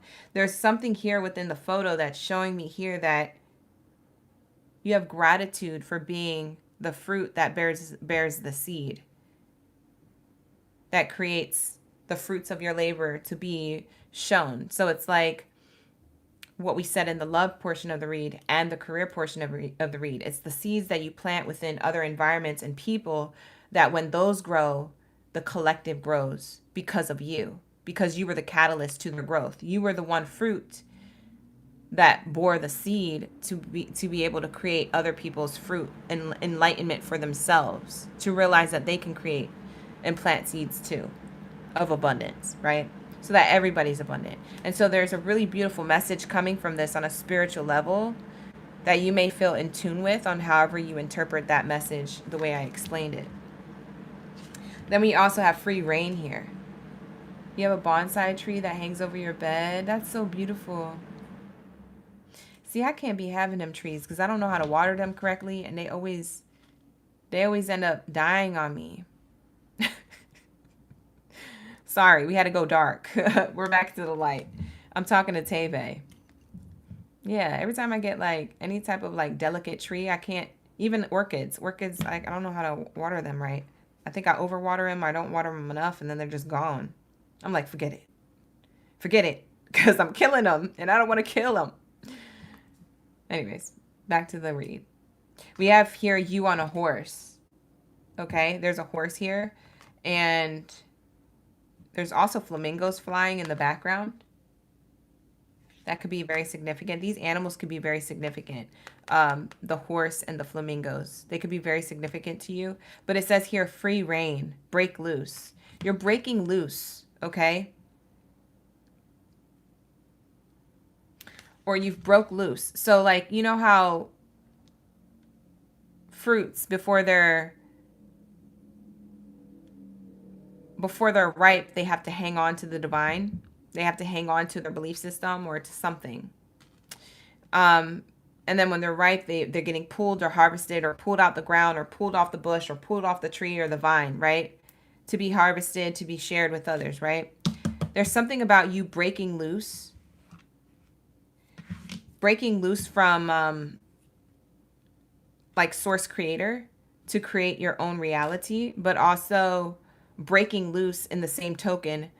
This card means breaking loose from certain family members or friends or groups to be in solitude, to nurture, to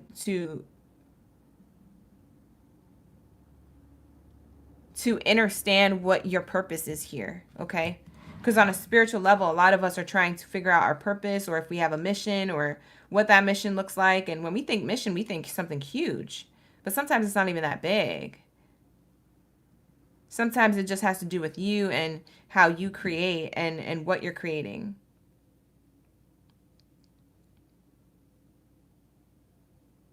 It could be small. And to spirit, it's still big, you know? And so there's something really nice about that, because it's like, I think everybody has this idea where they have to like create massive change.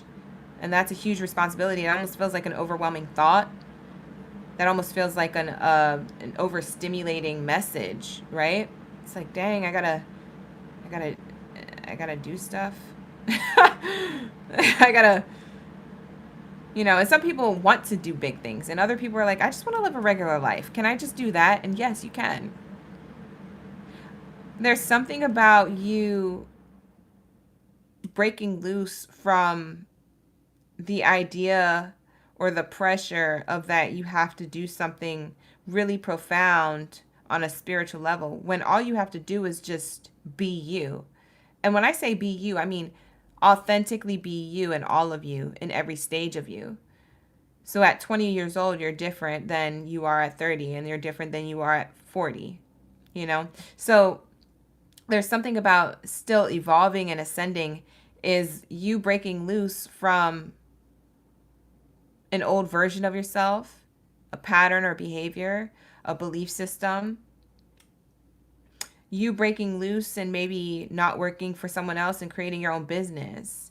You breaking loose and it's just anything you want to do. I'm just giving you guys examples, but it could be any one of those things. Closing out karmic cycles in relationships that you're back and forth with, whether they're romantic or platonic. Healing and being the generational curse breaker and breaking off from the family to do something different and creating your own legacy.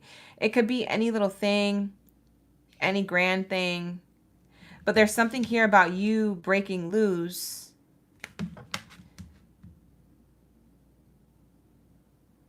but also leaving a seed behind when you do it. It's really interesting the way the message is coming through, because as your spiritual message, I feel like,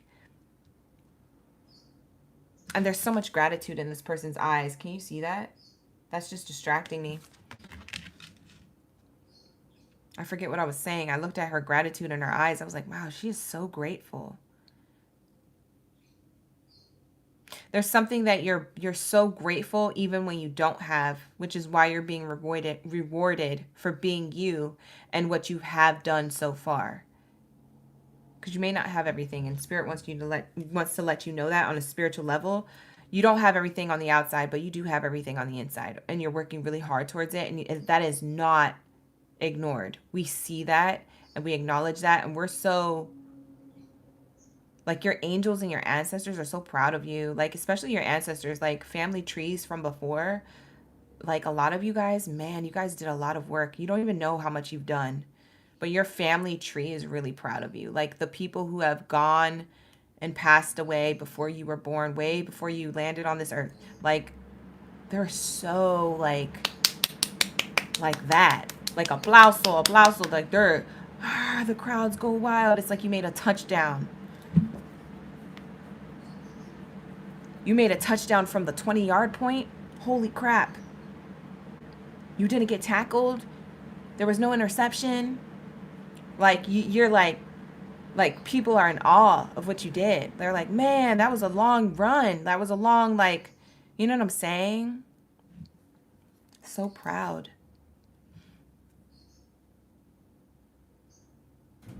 So proud. I love this. So let's read this out of the Oracle card book, because I don't want to stay on this too long. I'm already getting a lot of downloads, but I feel like that's the general message. I would say what I'm getting, but it's kind of a loop of different examples of what I'm saying. So I'm not going to loop you into like a record player of like different ways you can interpret this, because I can interpret it in many different ways. But I'll just leave you with that and allow you guys to connect with whatever the message is for you.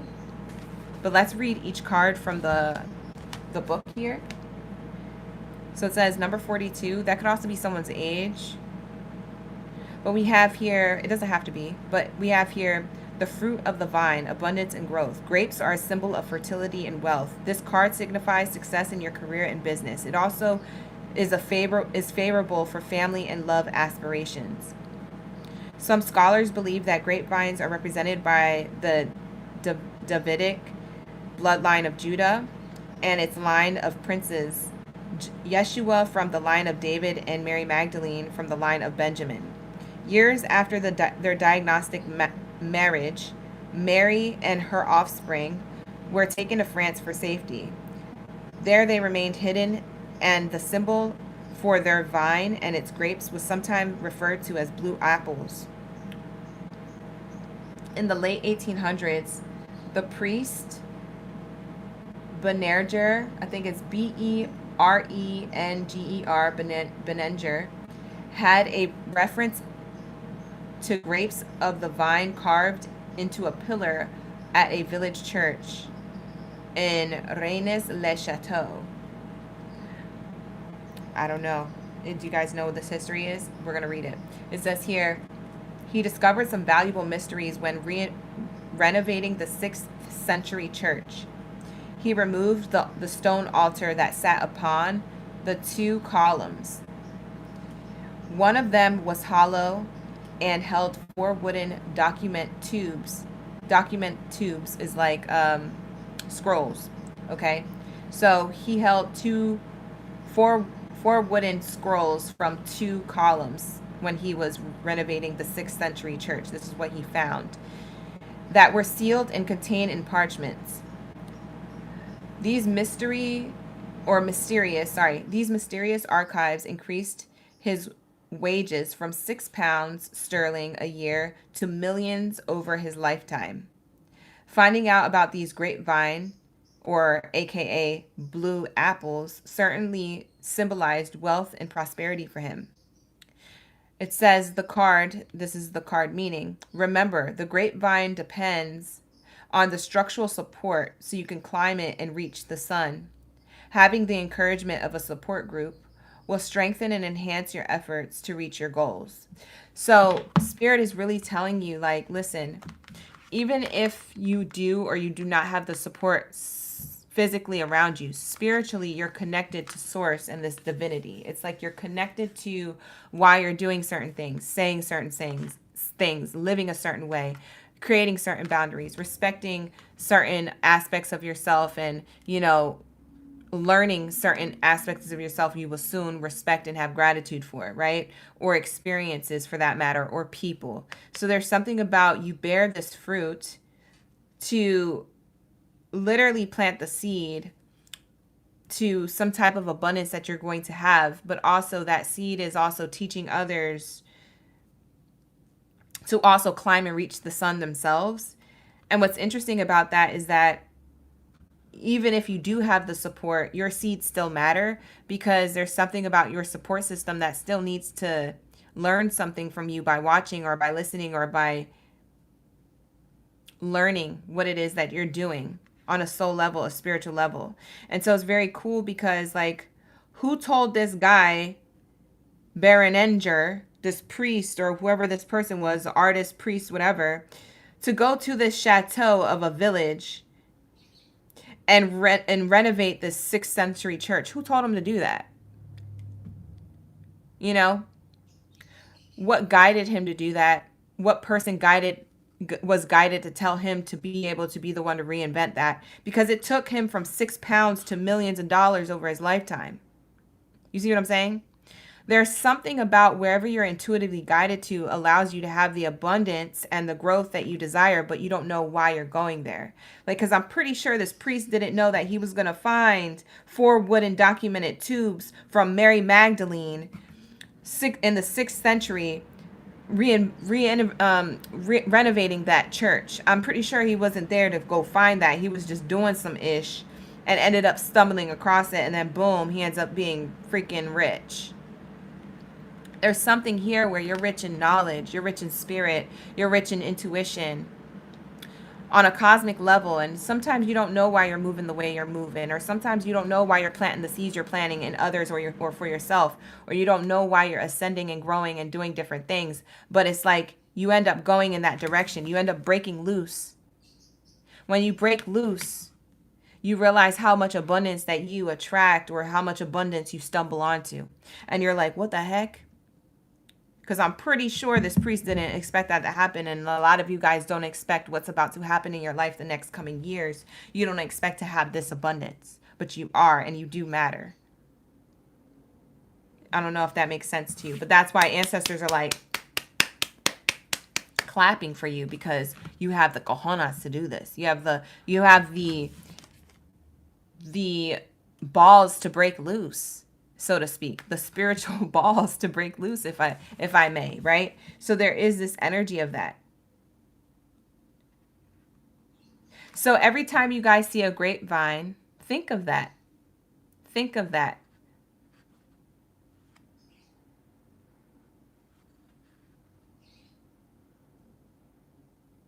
Think of how you're connected to the divine, and you're the fruit plants the seeds, and you may not know why you're planting them or doing certain things or saying certain things or breaking away from certain things or creating boundaries or etc. You don't know why you're moving the way you move, but you're creating motion. And then there goes that. You reach the sun not knowing how you got there, with or without a support team. And it enhanced your efforts to reach your goals. And you don't have to do this alone. A lot of you guys will have a support system along the way, whether it's one person, two people, or a whole family of people. You are going to have some type of support along the way, because what the universe does is that if you choose a particular path or a particular mindset or a particular knowing, you just choose that without knowing. You just kind of feel the knowing. You don't really know, though. Mentally, you don't get it. When you choose that and you do that, the universe somehow puts people on your path for you to meet along the way so that you can continue to do it.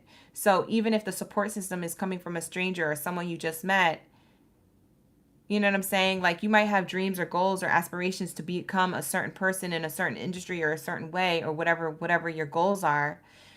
And you don't know how it's going to happen, but you're living your life in that truth of like, I feel connected to this thing. I want to do it. I want to achieve this thing. And then you don't realize that certain people on your path were placed there by the universe, God, source, creator, however you want to label it. They were placed on your path to help you get to where you're going. So all of a sudden that person has the plug to an opportunity. And you're like, oh, this is something that can help me learn stuff. If I accept this opportunity that the person could plug me into or could help me with, then I can learn how to do this skill so I can go on my own and to create my own business or to do this or to do that or whatever I wanted to do. And then it helps you ascend. And then, like, you know, it's the domino effect of that. For some of you guys, you just want to have your own home and your house. And you're like, how am I going to do that? And you start just looking for homes online, but you don't know how you're going to make this tangible. And spirit sends you people on your path to get you there. It's the dots that will connect later or in the moment as you go along that will get you to your end goal. Now you have a house. Now it's tangible. Now you're in it. You're living in it. You're furnishing it. You're taking care of it. You're happy. See, there's something here about breaking loose is a blessing. Okay? And it takes balls to do that. Spiritual balls. All right. So that's what I have here. What else is here? Last message. We're going to read this card and what it means, and then we're going to close it out. Thank you guys for sticking around. We have here the number 31. You could be in between the age of 31 and 42 for most of you, but you don't have to be. I say that because these are the numbers on the card, and they may resonate with whoever needs to hear that. But we have free reign, break loose. Step out of your routine and cut loose and run wild for a little while. An oppressive style or lifestyle is not a healthy option for your body or your spiritual growth. Be spontaneous. After living in secrecy and concealing her pregnancy, Mary and her family were warned by Yeshua to leave Galilee. Joseph of Arimathea was deeply honored to be chosen to accompany Mary and promised Yeshua he would be her guardian. He did not take this sacred trust lightly, and he remained with her until his death, which some have recorded that occurred in England. They were under scrutiny in Galilee as the Romans heard rumors that the bloodline of Yeshua was continuing through an unborn child to Mary Magdalene. The soldiers had orders to put the child to death. Joseph led the family safely into Egypt until the child, Princess Sarah, who was old enough to travel a great distance.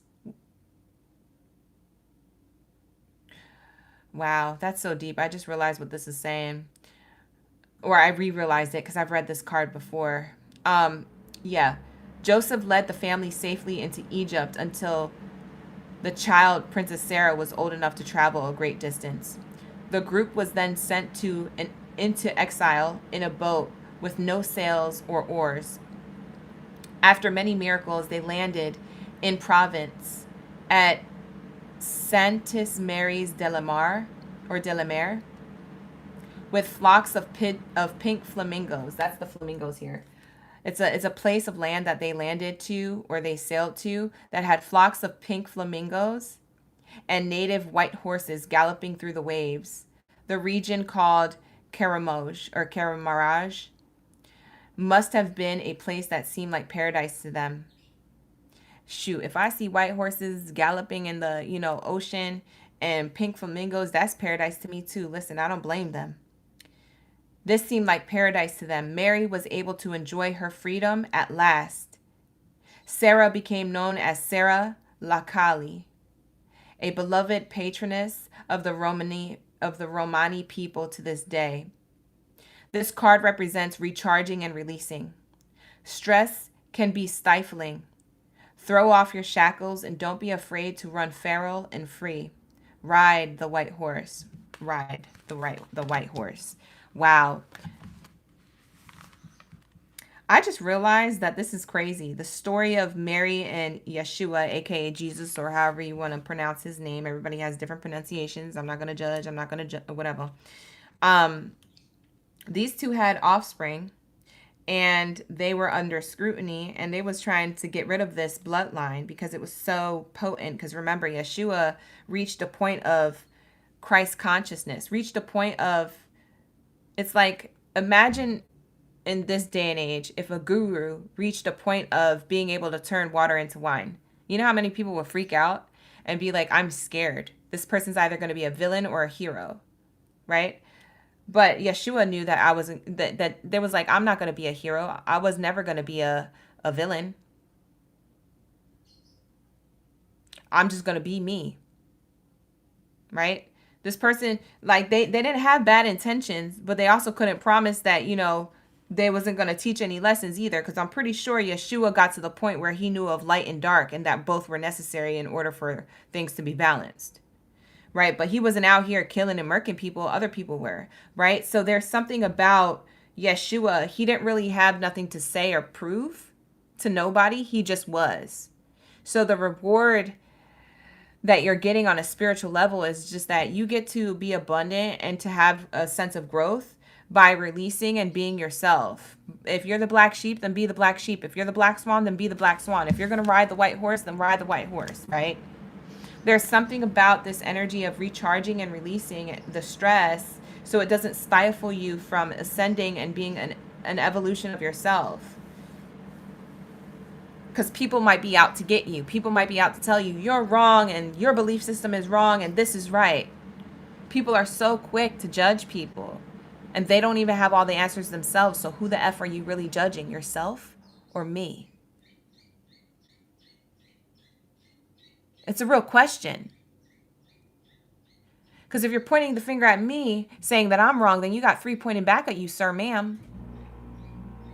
So there's something about this energy on a spiritual level that, like, people aren't going to agree with you. Just like Yeshua and Mary had to hide their bloodline and go to a different island, and live a whole brand new life. But they had to be in secrecy while she was pregnant with his bloodline. You see what I'm saying? It's like there's something about you, chosen, that you're the one that's kind of like more awakened than your other friends or your other family members or other maybe spiritual or religious leaders. And you're like, yeah, I don't have that same belief system. Or I don't look at things the way you look at things. Or I don't feel like I should do the thing that you want me to do. I want to do this thing over here that I want to do, that I feel called to, that I feel like aligns to me. And so then that's a form of the scrutiny that they experienced and they endured. There's nothing wrong with being free and being in your own integrity and divinity and light. There's nothing wrong with it, but people will make it feel like it's wrong. You could show them better than you can teach them or tell them, right? And through you doing this, like I said, it plants a seed. Like you're the fruit that bears the seed. Just like Mary Magdalene was the fruit that bore her seed, Sarah. You see what I'm saying? Like they had to keep things pushing and they couldn't be around a lot of people. Sometimes it takes solitude and leaving the lifestyle and the things that you want to hold on to because it doesn't align with you, and it's also out to get you or to get you to become stagnant. And sometimes that solitude brings you into this beautiful lifestyle and beautiful essence of self and beautiful peace and harmony and grace and balance. And that's your own Christ consciousness. That's your own Yeshua energy, kind of like, you know, pouring out, right, on a spiritual level. And what's interesting is that when you're in that divinity and when you're in that light, that's why I was saying people ask you, well, how did you do that? I want to learn from you now. Your seed that you planted or the experience that you had with them when they said, I don't see from your perspective, and you make it, now they want to see from your perspective, and they're like, can I learn from you? Can you teach me? It's like the person who didn't want to be the student, you know what I'm saying?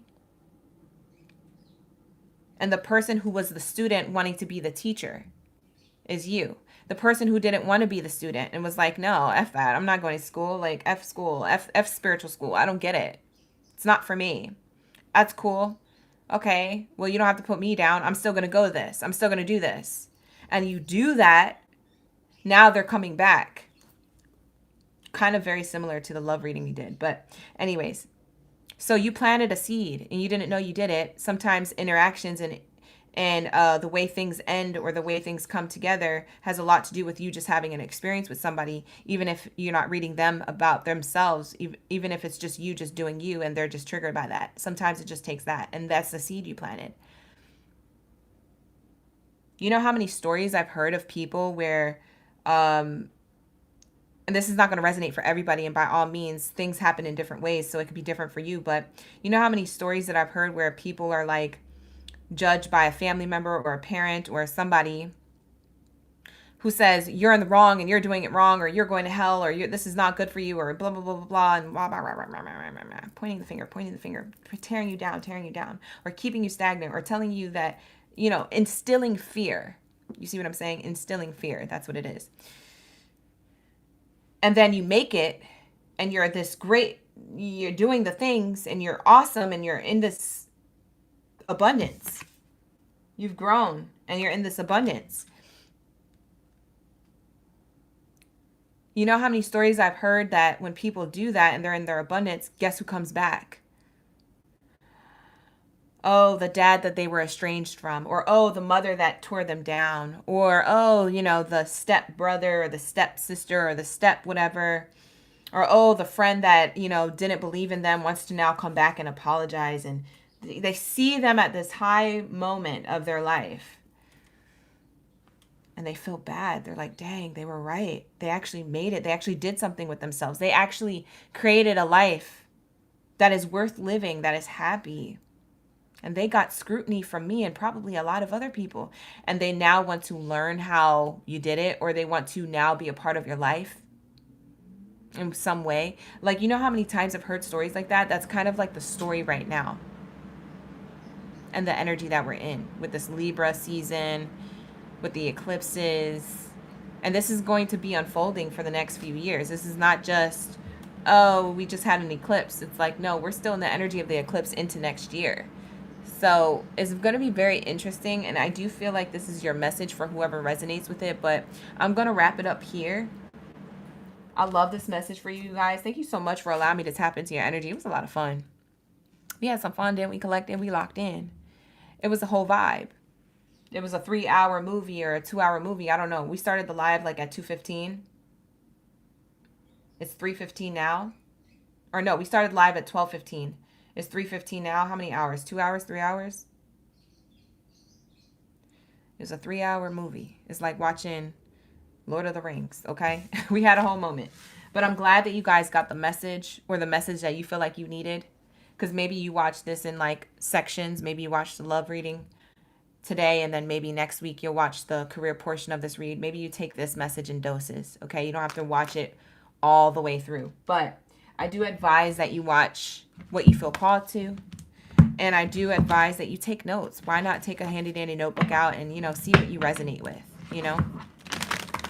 Because I feel like this message is going to hit for the collective when it needs to hit, when they come across this message. And it's going to be really important for you guys to figure out what it means to you and how you're going to implement it into your life. So I leave this with you now for it to resonate now or later. And I wish you the best of abundance, as always, collective. So So I hope this brought you a lot of clarity, divine advice, and guidance. And I appreciate y'all for the love and the likes and subscribes and the shares that you do on my platform. I'm so grateful. I'm looking at your comments right now. Will I be posting this? Yeah, this is going to be saved. It's automatically saved. It just has to go through the uploading process. But you guys, thank you so much for being here. I love you guys so much, and take care. Best of abundance to you. I'll see you guys next Tuesday for the career and love readings. We're going to be doing that as well.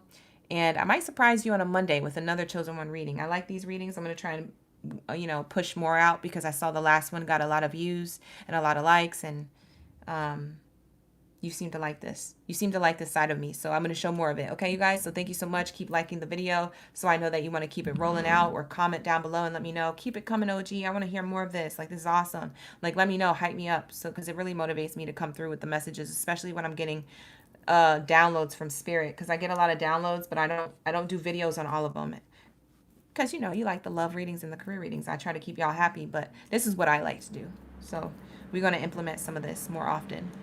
All right, but thank you for subscribing to the channel, you guys, and thank you for being here. I appreciate y'all. I love you guys, and take care. Best of abundance to you. Ashe. See you next week. Bye.